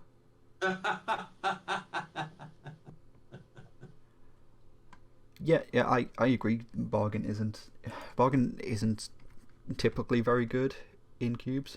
1,000-year Storm is pretty good here though. What are we going to do now then? We're going to activate top. Have a little cry. I don't think we win this one. 1,000-year Storm makes the board seem a bit more understandable, I think, as well. It's a show and tell. We'll take the show and tell. take the show and tell, put Citadel into play, but then Yeah. I don't know. Worried about what they could put into play.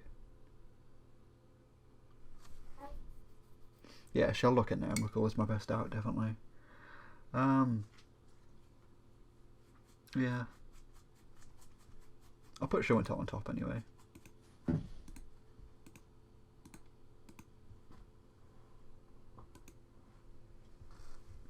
We can definitely still Citadel in Emrakul at this point. Yeah, died a Tendrils of Agony, yeah, or a Chain Lightning. Like,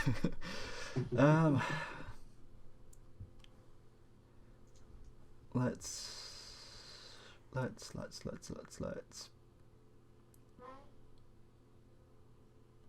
don't know what to do. I don't know whether to Show and Tell this Bolas Citadel in now.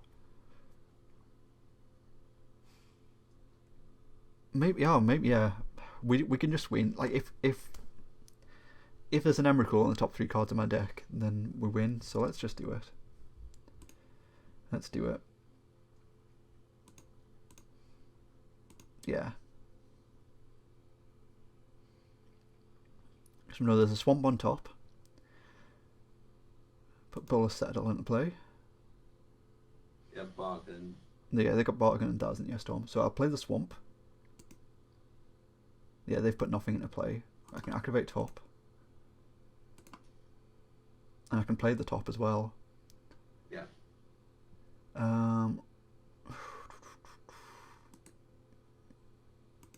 Put on top. Put on top. Most of the basics out of the deck.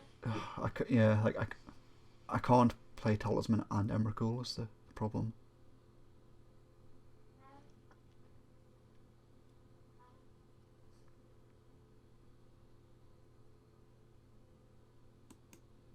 I could draw Talisman. I can draw Talisman, play top, activate top and hope Emrakul's in the 3rd card from the top. Let's do it. Let's do it. Because I'm just dead next turn. 100% dead next turn.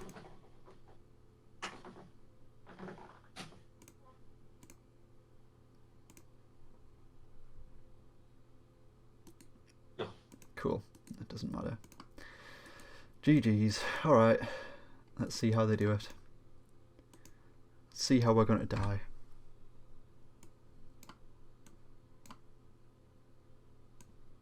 This will be fun to watch at least.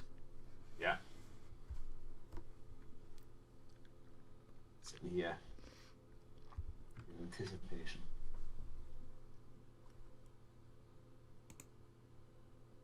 They've gone to 4. Like, oh, they've gone to 3. Could just kill themselves. I know. Well, they're definitely not gonna. No. I don't think they're gonna kill themselves. But it's just like if I had a way, if I had any way to deal 2 damage. Or 1 damage. If I had played Mutavault last turn. I mean, they're not going to whiff. They could whiff. They're not going to. I mean, Brain Freeze might still be their win condition. If Brain Freeze is their win condition, most likely not. If Brain Freeze is their win condition, then we still win this. But this High Tide makes me worry they've got like Time Spiral or something, and they're just gonna go off and draw their whole deck multiple times. Plus, having 1,000-year storm opens up the possibilities. Yeah.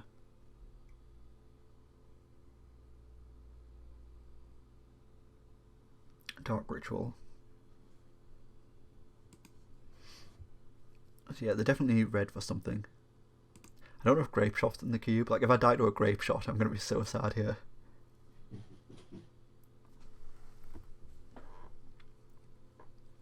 Like, we're not dead to empty, technically. Like, we're really not. I think... I wish I had a Brainstorm. If I had a Brainstorm next turn, like, if they played empty here and I had a Brainstorm, that would be so good, because then just play Wishclaw Talisman, activate Wishclaw Talisman to get Emrakul, Brainstorm, put Emrakul on top of my deck, cast Emrakul for 15 life, and then win. But yeah, we don't have Brainstorm in this deck. But we're not dead to empty, So if they've got an Empty the Warrens as their win condition, we don't die. If they've got any kind of shuffle effect, we're probably just dead, because they'll somehow they'll wheel and they'll put Lightning Bolt back into their hand, and we just die to Lightning Bolt probably. They top the red. What are they going to do with that? Past in Flames, sure. Interesting. So they still need a red source.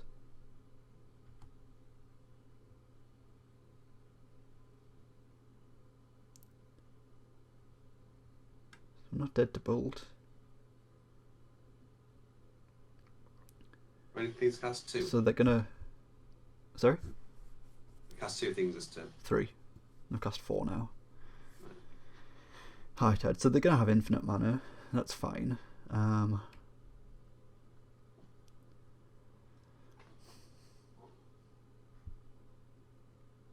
Just trying to think what could be their win condition.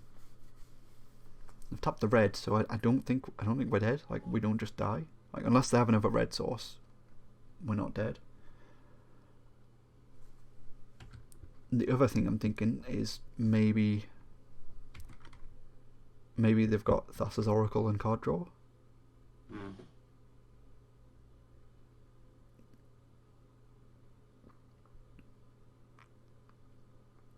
Like, we're dead to Tendrils, 100% just dead to Tendrils.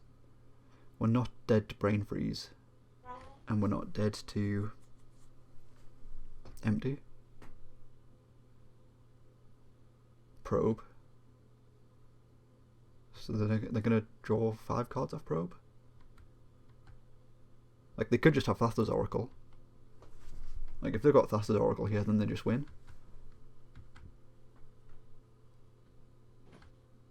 Did they?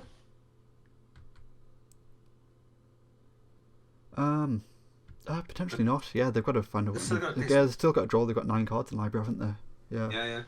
They got to draw just the right amount. They can't just like. Yeah. I mean, they can ponder. They've got ponder in the graveyard. Just 6 ponder. 6 ponders doesn't kill them. Oh, Mind's Desire. Okay. Here we go. Oh, what is going on here then? Yeah, Mind's Desire shuffles. There's a Manamorphose. That's fine.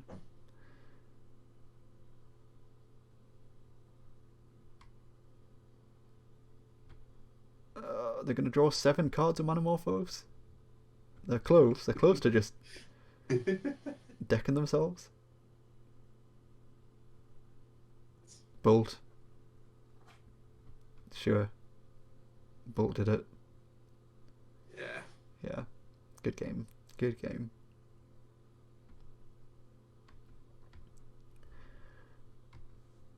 Yeah, we'll let those resolve, and then I'm gonna draw 3 cards and see. I'm gonna draw 3 cards and see if we would have got Emrakul. I was gonna say, do we want to show them that we could Emrakul? But yeah. No, we wouldn't have Emrakul'd. Interesting though. Okay, they're on Storm.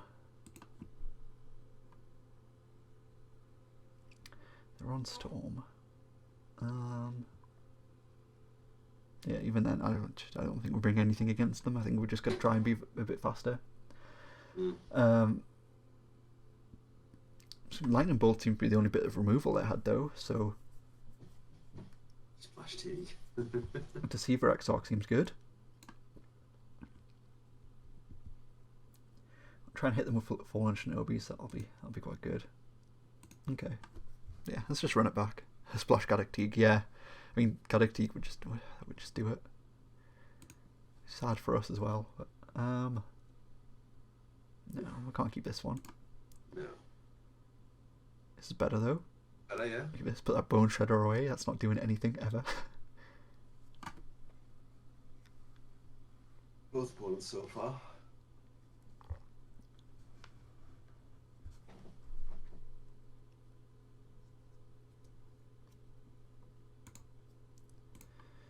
Bone Shredder. Yeah, we'll just play top turn 1. And then I don't know, I feel like I don't ever want to play Wishcore Talisman against them, like ever.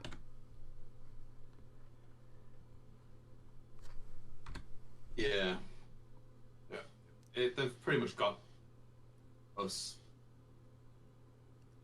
Yeah, so many dead cards against them. Yeah. Like maybe Splash and Teague might have actually been correct. Like it sounds ridiculous. It actually sounds ridiculous, but we've got so many dead cards. Maybe it would have been correct just to try to do something like that. Not just dead, but bad, actively bad. Yeah, just dead. Damnation doesn't do anything against them at all. Wishclaw Talisman, we don't want to give that to them. Bone Shredder doesn't do any, like, unless we want to play 6 mana for a 1/1 flyer, like Bone Shredder does nothing. And if we're playing 6 mana for a 1/1 flyer and cube, that's not a world I want to live in. Right. What do we do here?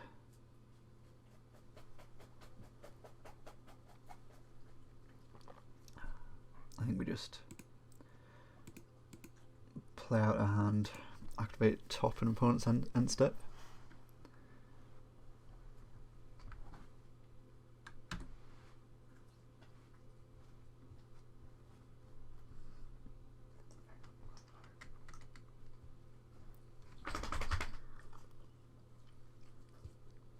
Yeah, I think it might actually, like it does sound ridiculous. Like it actually sounds ridiculous, but it might be reasonable to splash Gaddock Teague. If somehow, I don't think we're winning this at all, but if somehow we do win this, then we'll try it. We'll try it.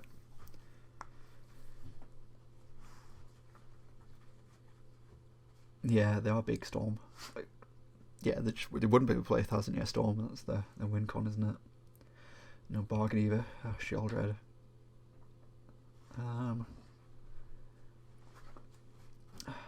F6 does well, didn't it? Playing so badly. Right. Don't tilt. I know. Throwing it, aren't I? Just throwing it. Let's just activate top now. Let's activate top now. Because I messed up. Found a Sheldock Isle, that might be okay.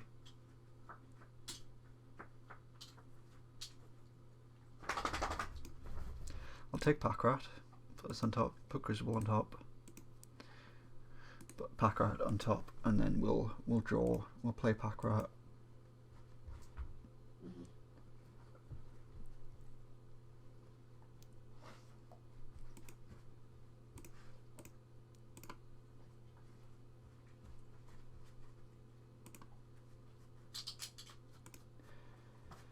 Oh, I've tilted. I'm so tilted.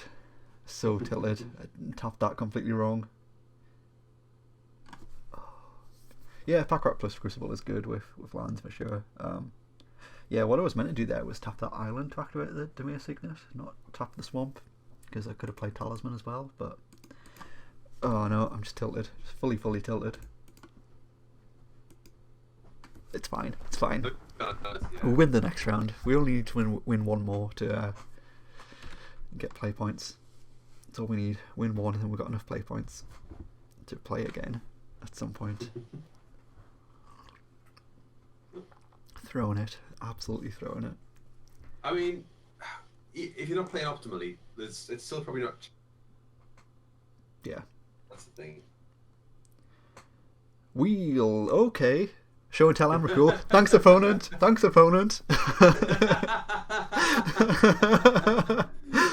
Oh yes, amazing. Thank you, opponent. That was pretty good. We'll take that. And thank you, Fallen Shinobi as well. Like you're gonna misplay till your heart's content, but sometimes your opponent just hands. They get a probe. Oh, incredible. Oh, I see. I gave you Emrakul. Whoopsie. Oops. Amazing. Oh yeah. No longer tilted. It'll get cocky though. Like, yeah. I mean, certainly not going to get cocky, but I don't think they can beat an Emrakul. I mean, well, they can. They can race an Emrakul. They can certainly race an Emrakul.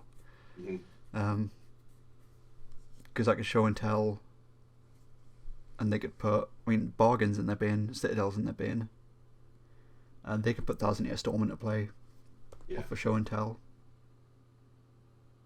Or they could play a discard spell now. Make me shuffle that Emrakul away. Which, again, wouldn't be the end of the world, because I could Shelldock Isle to dig towards it. Yeah. Cool, they didn't. Alright, I guess we're going to do this then.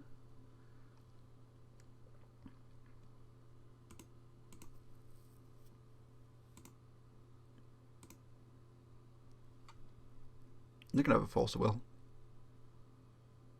Or a Mana Leak. Mana Leak would do it, yeah. Paying costs. Tap down the pack rat, okay. That's fine.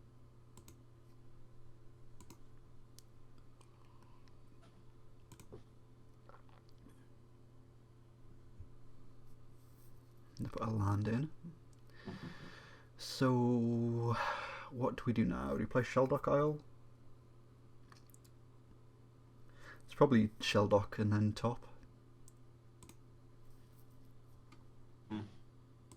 And then, yeah, they're on 21 cards, so whatever we put under here, if it's good, we can play it.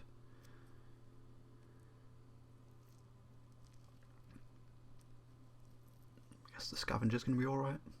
Yeah, it's fine, isn't it? It's just fine. It's got lifelink, it's going to be not terrible. And then, yeah, we'll just play top.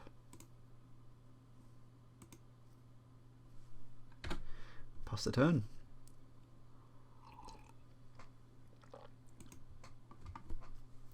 If we manage to bring it back, maybe I should put the lottery on tonight.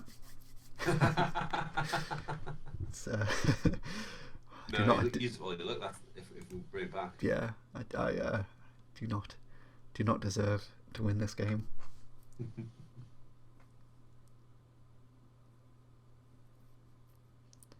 What have they got? 5 mana. Past in Flames, sure.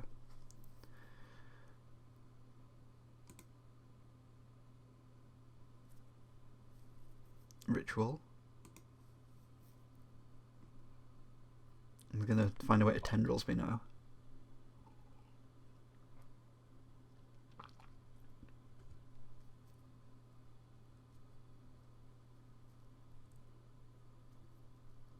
High Tide.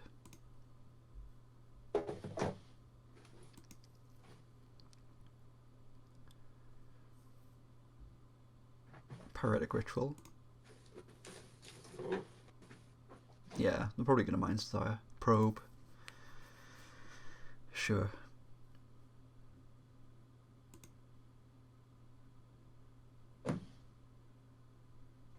I mean, they could always just 1,000-year Storm Lightning Bolt and that would probably do it. Yeah, that would. Like, if they got 1,000-year Storm in hand. Wheel again, okay. Wheel again.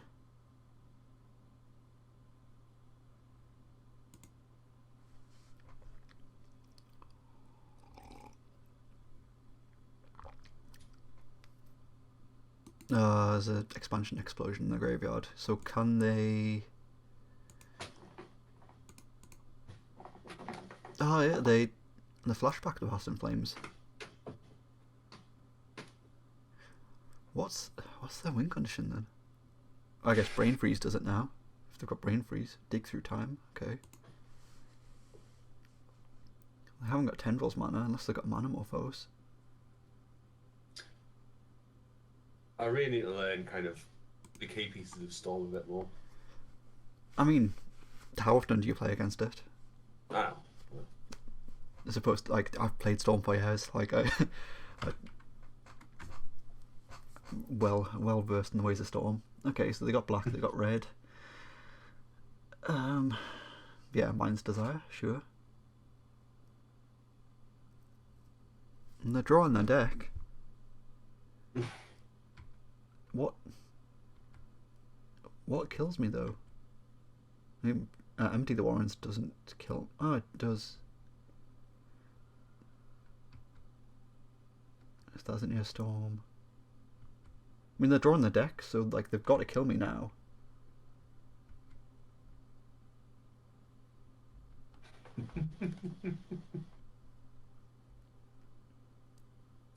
Because they can play 1,000-year Storm, Cabal Ritual, Empty the Warrens, make 1 billion goblins, but they've got no Oh, well, they've got 7 cards in hand, haven't they? What have they got in their hand?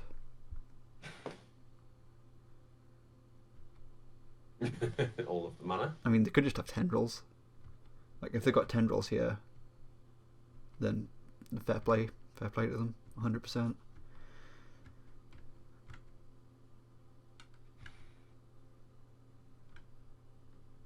Yeah, or they could go like empty the Warrens. No, like they have to have tendrils. Has to be tendrils.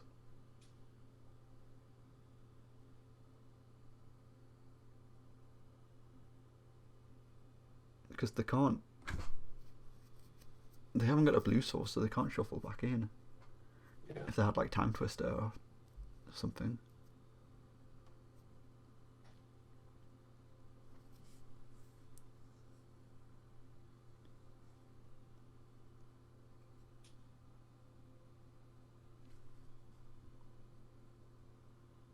Yeah, they just fizzled. They just fizzled. That's fine. Did they say anything in chat? Nope, not at all. Okay. Right, we're gonna bring the Scatic to you again.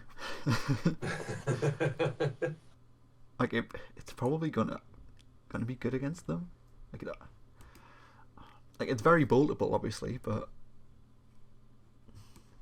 maybe it's correct.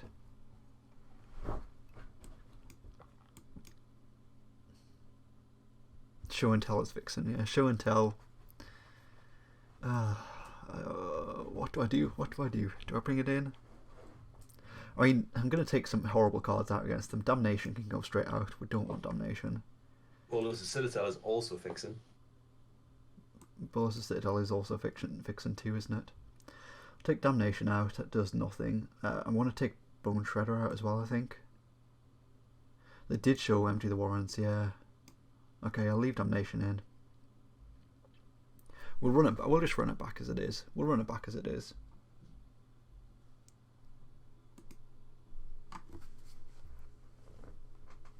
Warrens is just good. Warrens is a very good card. Turn 2 Pack Rat seems okay. Yeah, it's not great, but it's fine. I mean, if I draw Mox Jet turn 1 Pack Rat, I'll keep it. I'll keep this. Turn 2 Pack Rat, and then we'll either draw a Show and Tell for turn 3, or we'll just pitch the Emrakul to Pack Rat. Nothing on turn 1 from opponents, I'm happy with that.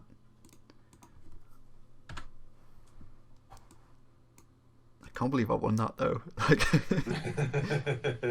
You didn't win it, the opponent lost it. 100%. 100%. Alright. It's Pack Rat. No red source either. Can I counter spell? Remand! Naughty, okay. Okay.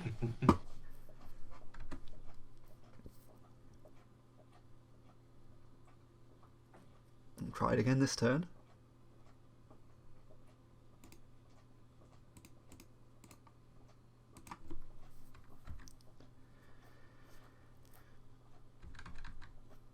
Even if it buys us a turn by being a bolt target, it's not the end of the world, is it? Probe, they're going to see the Emrakul and be like, why? Why did you keep that, you fool? Or they'll at least just snap bolt the Pack Rat here. They didn't? Okay. Okay.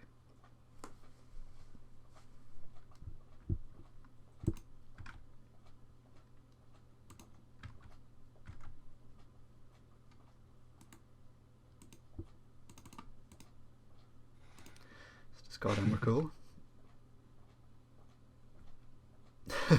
Snap isn't in the cube, no. Snapcaster Mages, though. Alright. The race is on. Well, you're not far off the Citadel either. I know, I'm really not far of a Citadel. And I can cast this, I can get rid of this Bone Shredder to the Pack Rats, because horrible card that is. Yeah, you said it does nothing, but it's something that you discard. Oof. Prismatic Vista plus Crucible. You love to see it. Yes. You love to see it. Okay.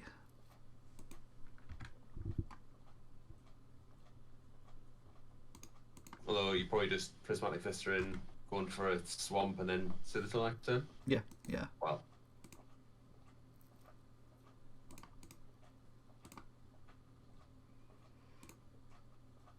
Sure.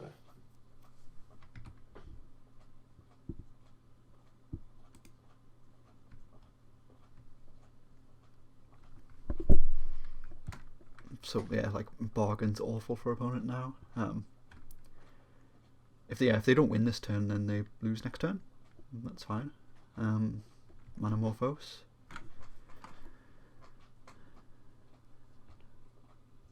Yeah, might just get there. So they kept it red in case they drew a bolt, obviously, because they want to get rid of APAC Rat.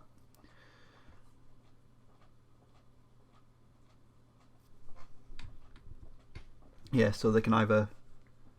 I guess they just have to go for it, really, don't they? Yeah, they've got to go for it, and they've got to find a Lotus Petal.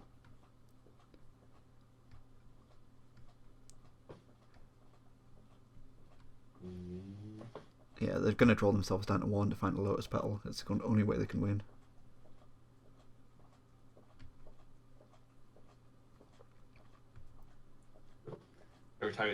Every time it seems like they just wait that little bit longer, so it feels like the...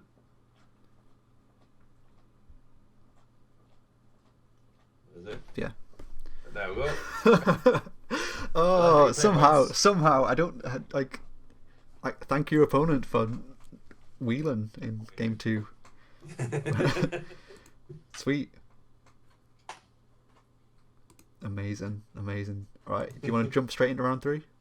Yeah, yeah, let's go for it. Jump straight into round 3. Oh, opponent. What? Okay, let's go for it. Round 3. Lost the die roll again, but it's fine. I don't care. I don't care now. Whatever happens now happens. This is an awful hand. Mulligan this one. Like, if I had a swamp, then yeah, I'd probably keep. Yeah. But I think I want to mulligan this. It's not really doing anything, is it? Like... Yeah, that's it. Like, it doesn't do anything, and then if we draw Citadel, we're still like 2 swamps away, so we're gonna mulligan it. Yeah. This is much better. Oh yeah. It's unfortunate we can't put that Emrakul under the Sheldock Isle, but Oh, yeah. We'll keep this, definitely. Emrakul away. Turn 1 Sheldock Isle. Turn 1 Sheldock Isle. Opponent is playing a Bird's Paradise, that's good. I'm going to play a Sheldock Isle.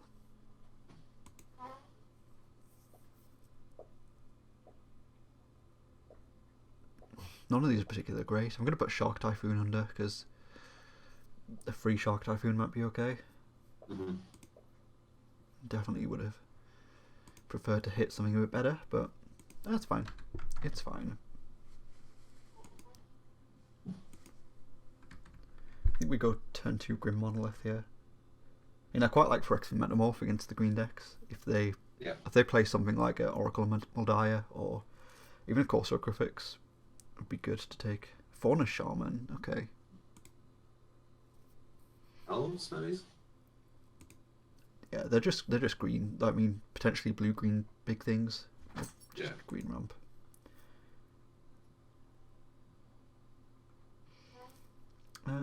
Right. What do we want to do? Do we want to just Grim Monolith, I think? Yeah, that's what I was thinking. Other option is to Wishclaw Talisman, and then next turn play Grim Monolith and Crucible of Worlds and start field ruining them. But yeah, I think just Grim Monolith is here is the correct play. Yeah.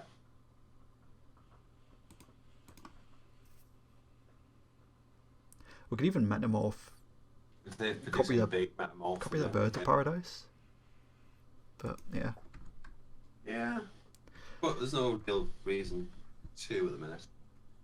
No, I was just thinking, so we could potentially Fallen Shinobi soon. Yeah. But yeah, I go with the fire. Yeah. Because yeah, they're not gonna block with a Birds of Paradise ever. Mhm. But yeah, Reclamation Sage here would be horrible. Or I guess anything that blows up that Grim Monolith. Or anything that bounces the Sheldock Isle. I'd be sad about that. Discard a Walking Ballista, sure.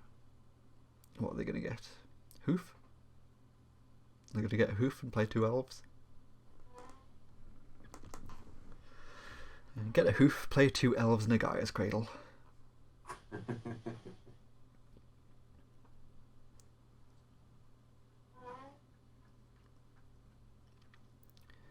Come on, opponent. What have you got? Tireless Tracker. Like that card. Ooh, okay. Okay, they're not some super fast big mana deck. That's fine. Do I want a Tireless Tracker? Do I want a Tireless Tracker? Why? I think I do. Because it's just class. Yeah. Like, it's just fantastic. If I can get Crucible out as well, Crucible plus Prismatic Vista plus Tireless Tracker. Sounds good to me. Next question: do you want to do it before you use Basalt Monolith? Oh, we don't need to use Basalt Monolith to do it. Just gonna play Island, then Phyrexian Metamorph. Yeah. I was thinking, do you want to get a landfall trigger? No, I think we want to save the Grim Monolith for something bigger. For hard casting Emrakul, probably. But yeah, we'll 100% take this Tireless Tracker here. Yeah, even next turn, go and Field of Ruin, make a clue, attack on my Tireless Tracker, and then Fallen Shinobi to bounce the Metamorph back to hand might be quite good. Yep.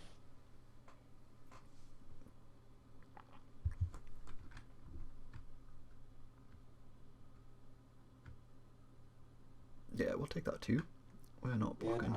Not blocking that Fauna Shaman. Doesn't do it huge one, does it? Right. Whoa. Make a clue. Swing for 3. No blocks, come on. No blocks. Get in. Get in. Alright, what will I guess?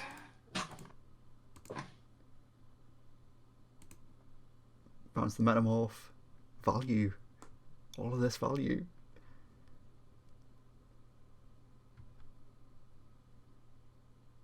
Oh! Paying costs. Venser? Sure. Okay. That's fine. That's fine. That's totally fine. Okay, right. Next turn, we are. I don't know. I want to obviously. I want to find a way to get Damnation now, but I need double black. Oh, Ancestral. What? Okay, sure. Opponent's deck's just good. It's just team of good stuff. Yeah. Watch them play like Plains Omnath now. There'll just be 4-color good stuff, and we die to Omnath and Vintage Cube.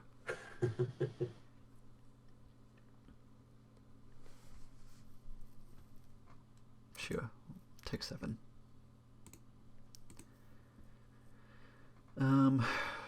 Swamp, okay. Swamp's fine. I'm gonna play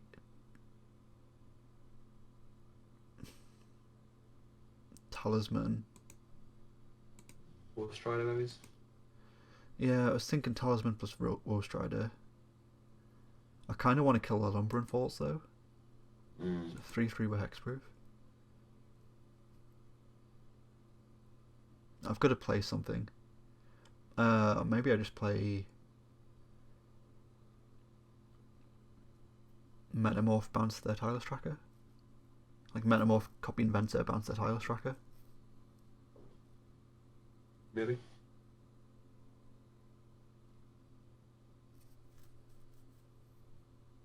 What are my options? I don't. I think I probably. I don't know. Yeah, I think I quite like that. Play Metamorph, copy the Venter, bounce the Tireless Tracker, and then on their turn I can flash in Deceiver Exarch. So you're going to use the monolith? Yeah, I'm going to use the Monolith now, I think. Okay. I think I just have to. Yeah, we'll do that.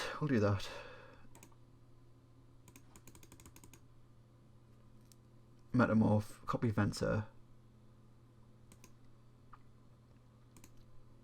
Bounce the Lumber and Falls.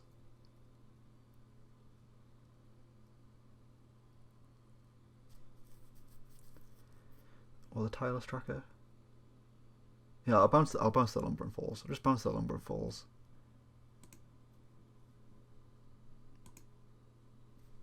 And then I'll Deceiver Exarch to tap something down on their turn. Yeah. I don't think I win this one though.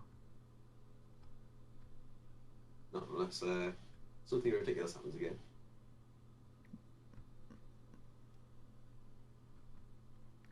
So I've said that before. Yeah, I think the deck's just good value creatures, and it's fine. That's fine. So yeah, I'm gonna tap down the Tireless Tracker before combat. Yeah, maybe the wheel. Maybe the cast Wheel of Fortune. Sure.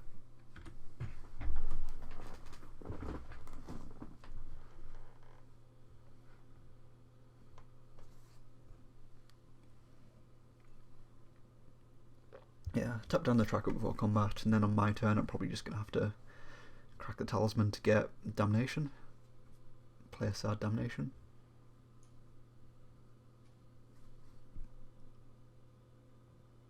There's a block tracker, then I take 4, and that's probably a bit more than I want to.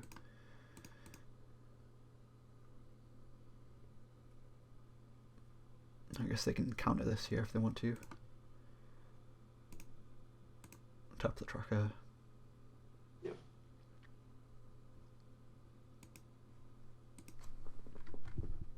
And if they attack, I'll trade.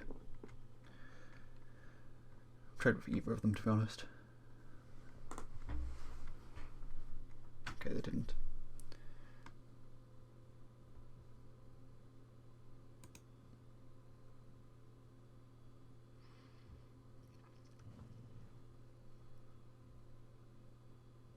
Yeah, I think we're just I could Wish Claw and get an Emrakul and put Emrakul in play. They could counter it as well, but do we survive? Do we survive is the question.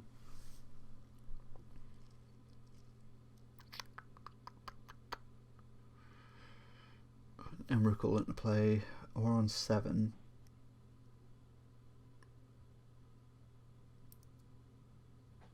They've got 6 cards in hand.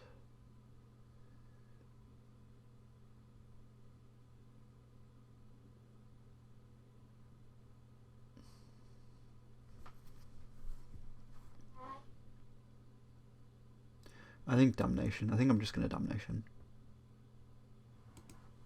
I'm a coward.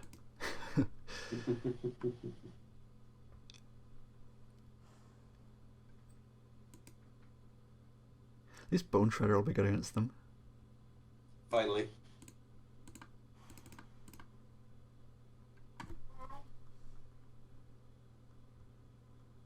Are they going to activate Fauna Shaman in response? Or counter my spell? Or paying really cost? They're going to miscalculation. Sure, okay. Cool, I'm just dead then. I mean, to be honest, I'd rather they did that than counter a show and tell.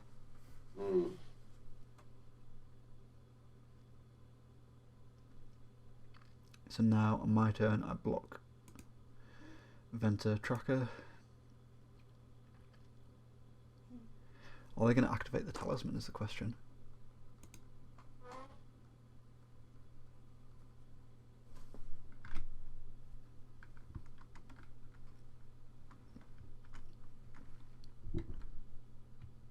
So they're going to be on 22. Shark Typhoon doesn't really do anything for us.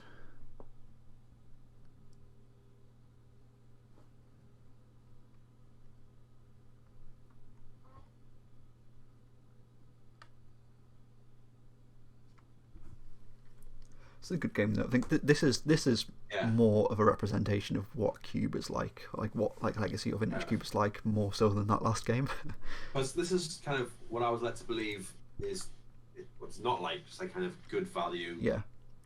Cards. I'd say it's just generally it is more like this. Just every now and then you're gonna run into a Storm opponent who's gonna kill you on turn 1. I thought it was gonna be more like the last 2 games. It's very much like tries to be broken. It's just I feel like the opponent's trying to be broken. Yeah, it's just like draft, but every single card is good, and sometimes you can draft a deck in a way that wins you the game on turn 1 or 2, essentially. Right, I think we've got to. What have we got to do? Can I afford to? I can't afford to take 5 really. I'll chump with the Venter and then block 1 here.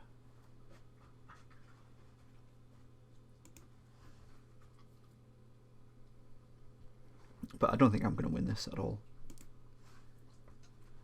Got Rashad Port. Ugh.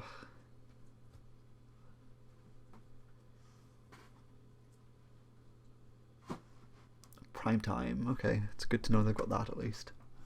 Yeah, I think that's what we're doing at this point. We're just gonna see as much of their deck as possible. Just know what we might be up against next game. It's good to know they've got prime time. Let's see what lands they've got too.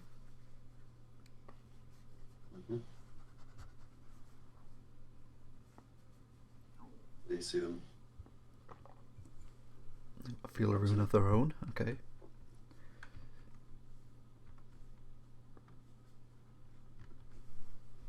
Go on, Bone Shredder. Oh, I can activate Shelldock Isle. It does absolutely nothing for us, but but I can do. I don't want to. I don't want to show them the shark, do I? Yeah, let's just skip it up. Let's skip it. No, maybe not. We'll draw. We'll draw a card.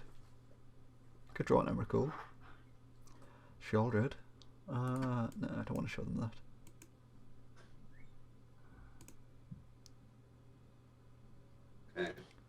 Right. Yeah, it's fine. It's fine. I'm just going to try and be a bit faster than them. Just okay. Totally okay. Well, on the draw there as well, I think, won't we? Yeah.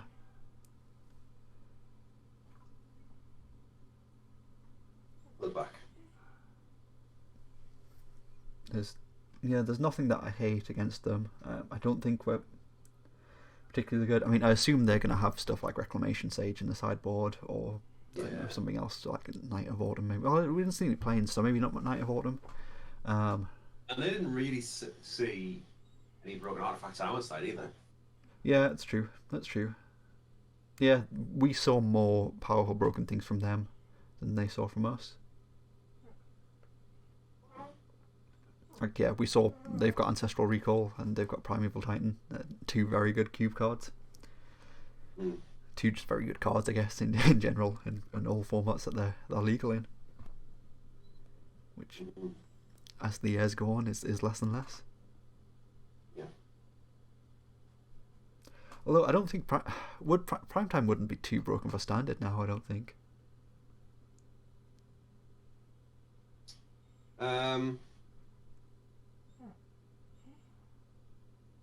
I think it would at least promote some bad feeling. I don't know. It's probably still is too broken. I mean, it's not a card that I want in formats particularly. It's an awkward hand. It's a really awkward hand. I think we'll mulligan this. I think we just got to try to go as fast as possible.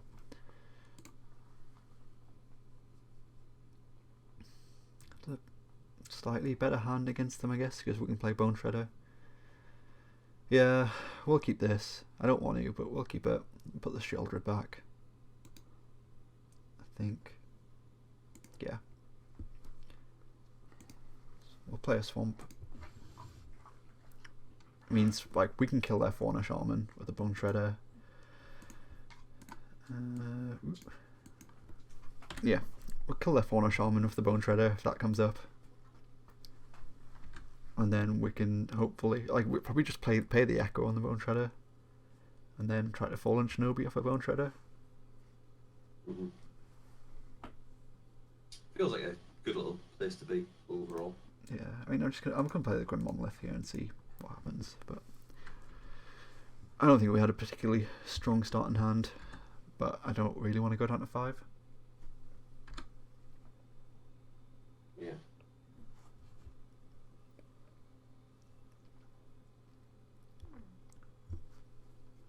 Could even just play the Shinobi next turn. Might just do that, play Shinobi next turn, and then if they play a creature to block it, I can kill the creature with the Bone Shredder. Mm-hmm. Pack Rat 2. Yeah, let's do that. Let's do that.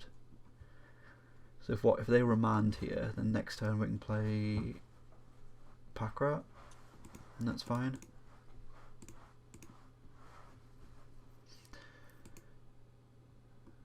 Okay, yeah. Yeah. Let's go for it.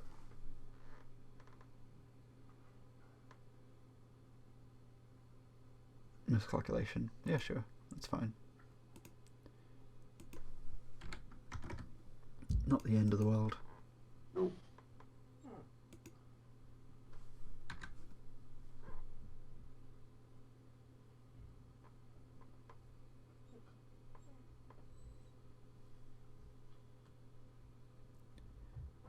What have they got? Signet? Yeah, I think... Oh, Scoos. Okay, Scoos is gonna suck. Emrakul.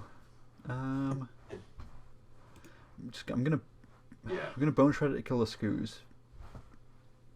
But yeah, I guess next turn we can Pack Rat Emrakul. Sure. Kill the Scoos. I don't want to play against Scoos. No.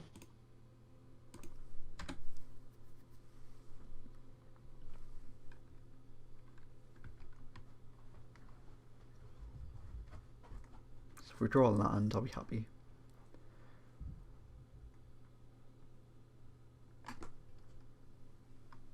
Or a show and tell.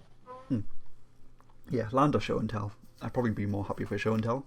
I think our show and tell hits are probably going to be a lot better than theirs. Ooh, Huntmaster. Okay. Huntmaster's decent.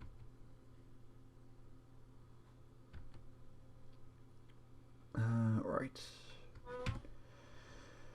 To repay the Echo. No. No, we're not going to pay the Echo. Top. Awful. Play the top. Is the question. Do I want a Pack Rat and then just have the Pack Rat die and just be stuck with an Emrakul in hand, or do we want to activate top now? Cross our fingers and hope show and tell then top? I think let's do that. Let's do that. Yeah.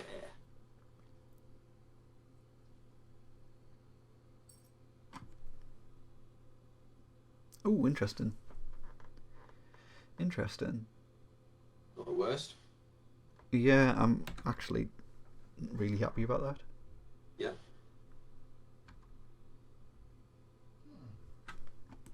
Turn off auto yield, so. Alright.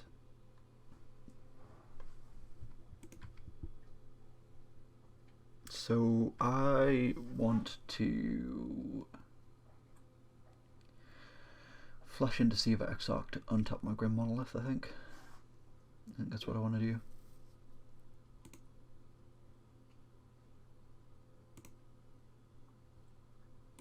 I probably want to do it in their end step though, in case they've got artifact destruction shenanigans. Taking 4 sucks, but this is going to suck more. If they... Oh, okay. Okay, Garrick's fine. So they're going to untap. They're going to tap my island on my turn for their Richardon port.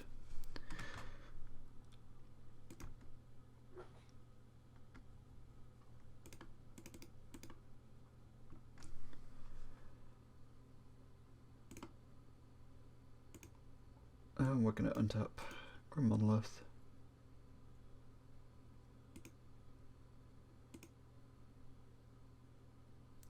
They're going to tap down my island. Tap down a swamp, okay.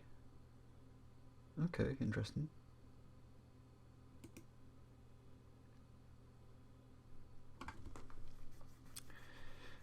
Again, I think I just want to try and go for the thing that's going to make me win the game. So I'm going to tap Monolith, activate top.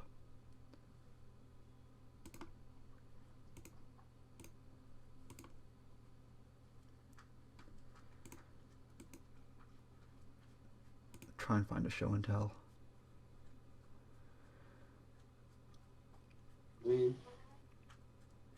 There's a Wishclaw Talisman. That'll do. That'll do.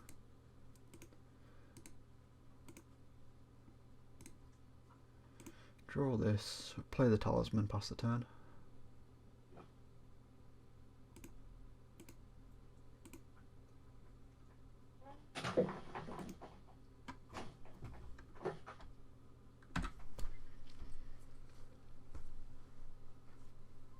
Oh, sweet. Apparently BBC and Associated Press have declared Biden a victory.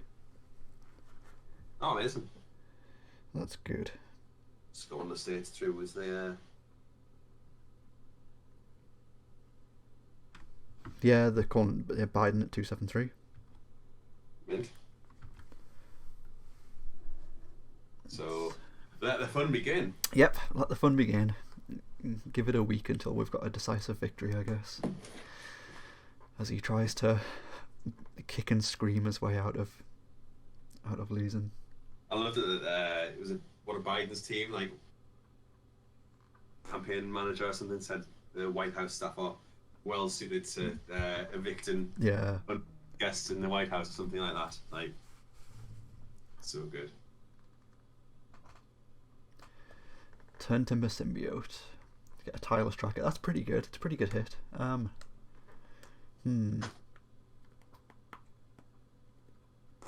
Interesting. You know what does suck is that they can tap down the island and then I can't cast Show and Tell. They don't know about Show and Tell though. They don't, but I think it's more likely that they would tap down the island, given I've only got one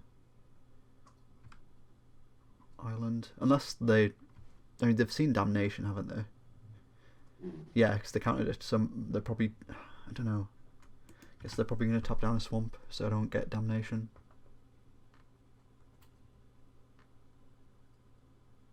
Yeah, they did. That's okay. That's okay.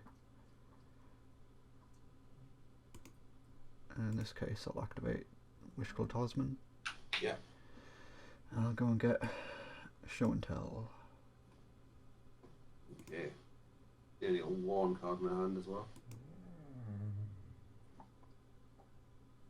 I was part of the press conference that was called before the day. Come on then. What have you got? What have you got? Opponent has...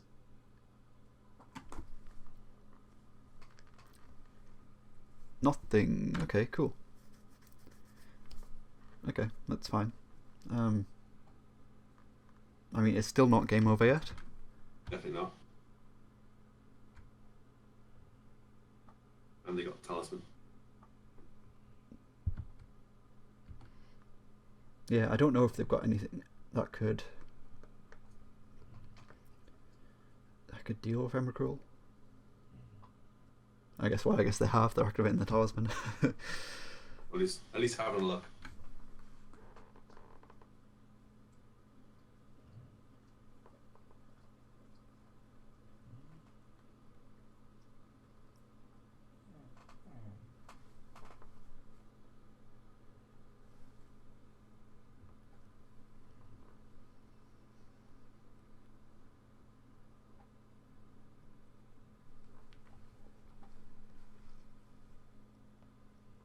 I guess Venser could do it, right?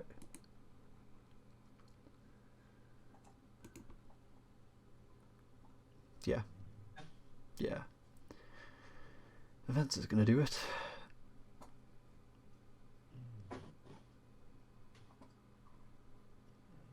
I assume that's what they've got. Yeah.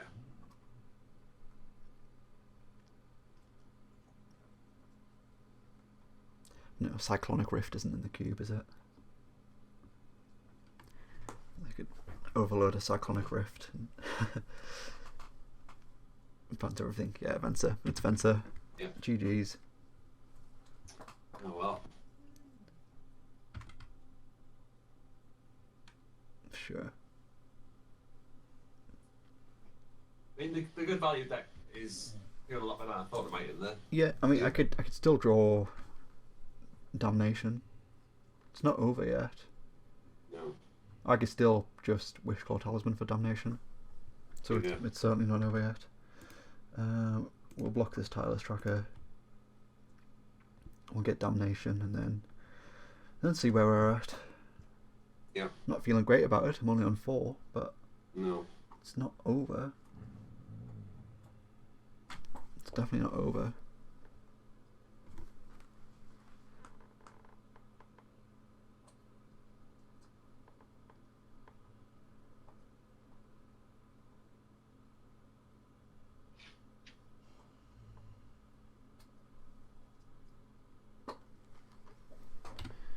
Two target lands. Right, let's go. Let's go.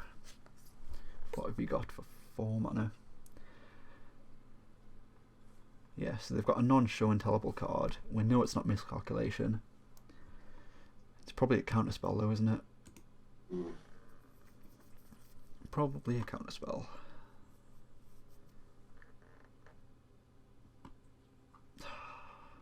Double blue up. Is it Mana Drain? Oh! I forgot to activate Talisman in response. Oh, Oopsie. tilt. Uh-oh. Tilt. Oh well.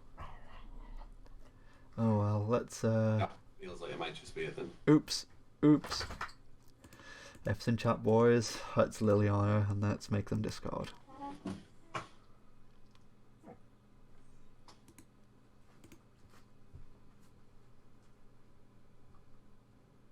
Discard this Emrakul.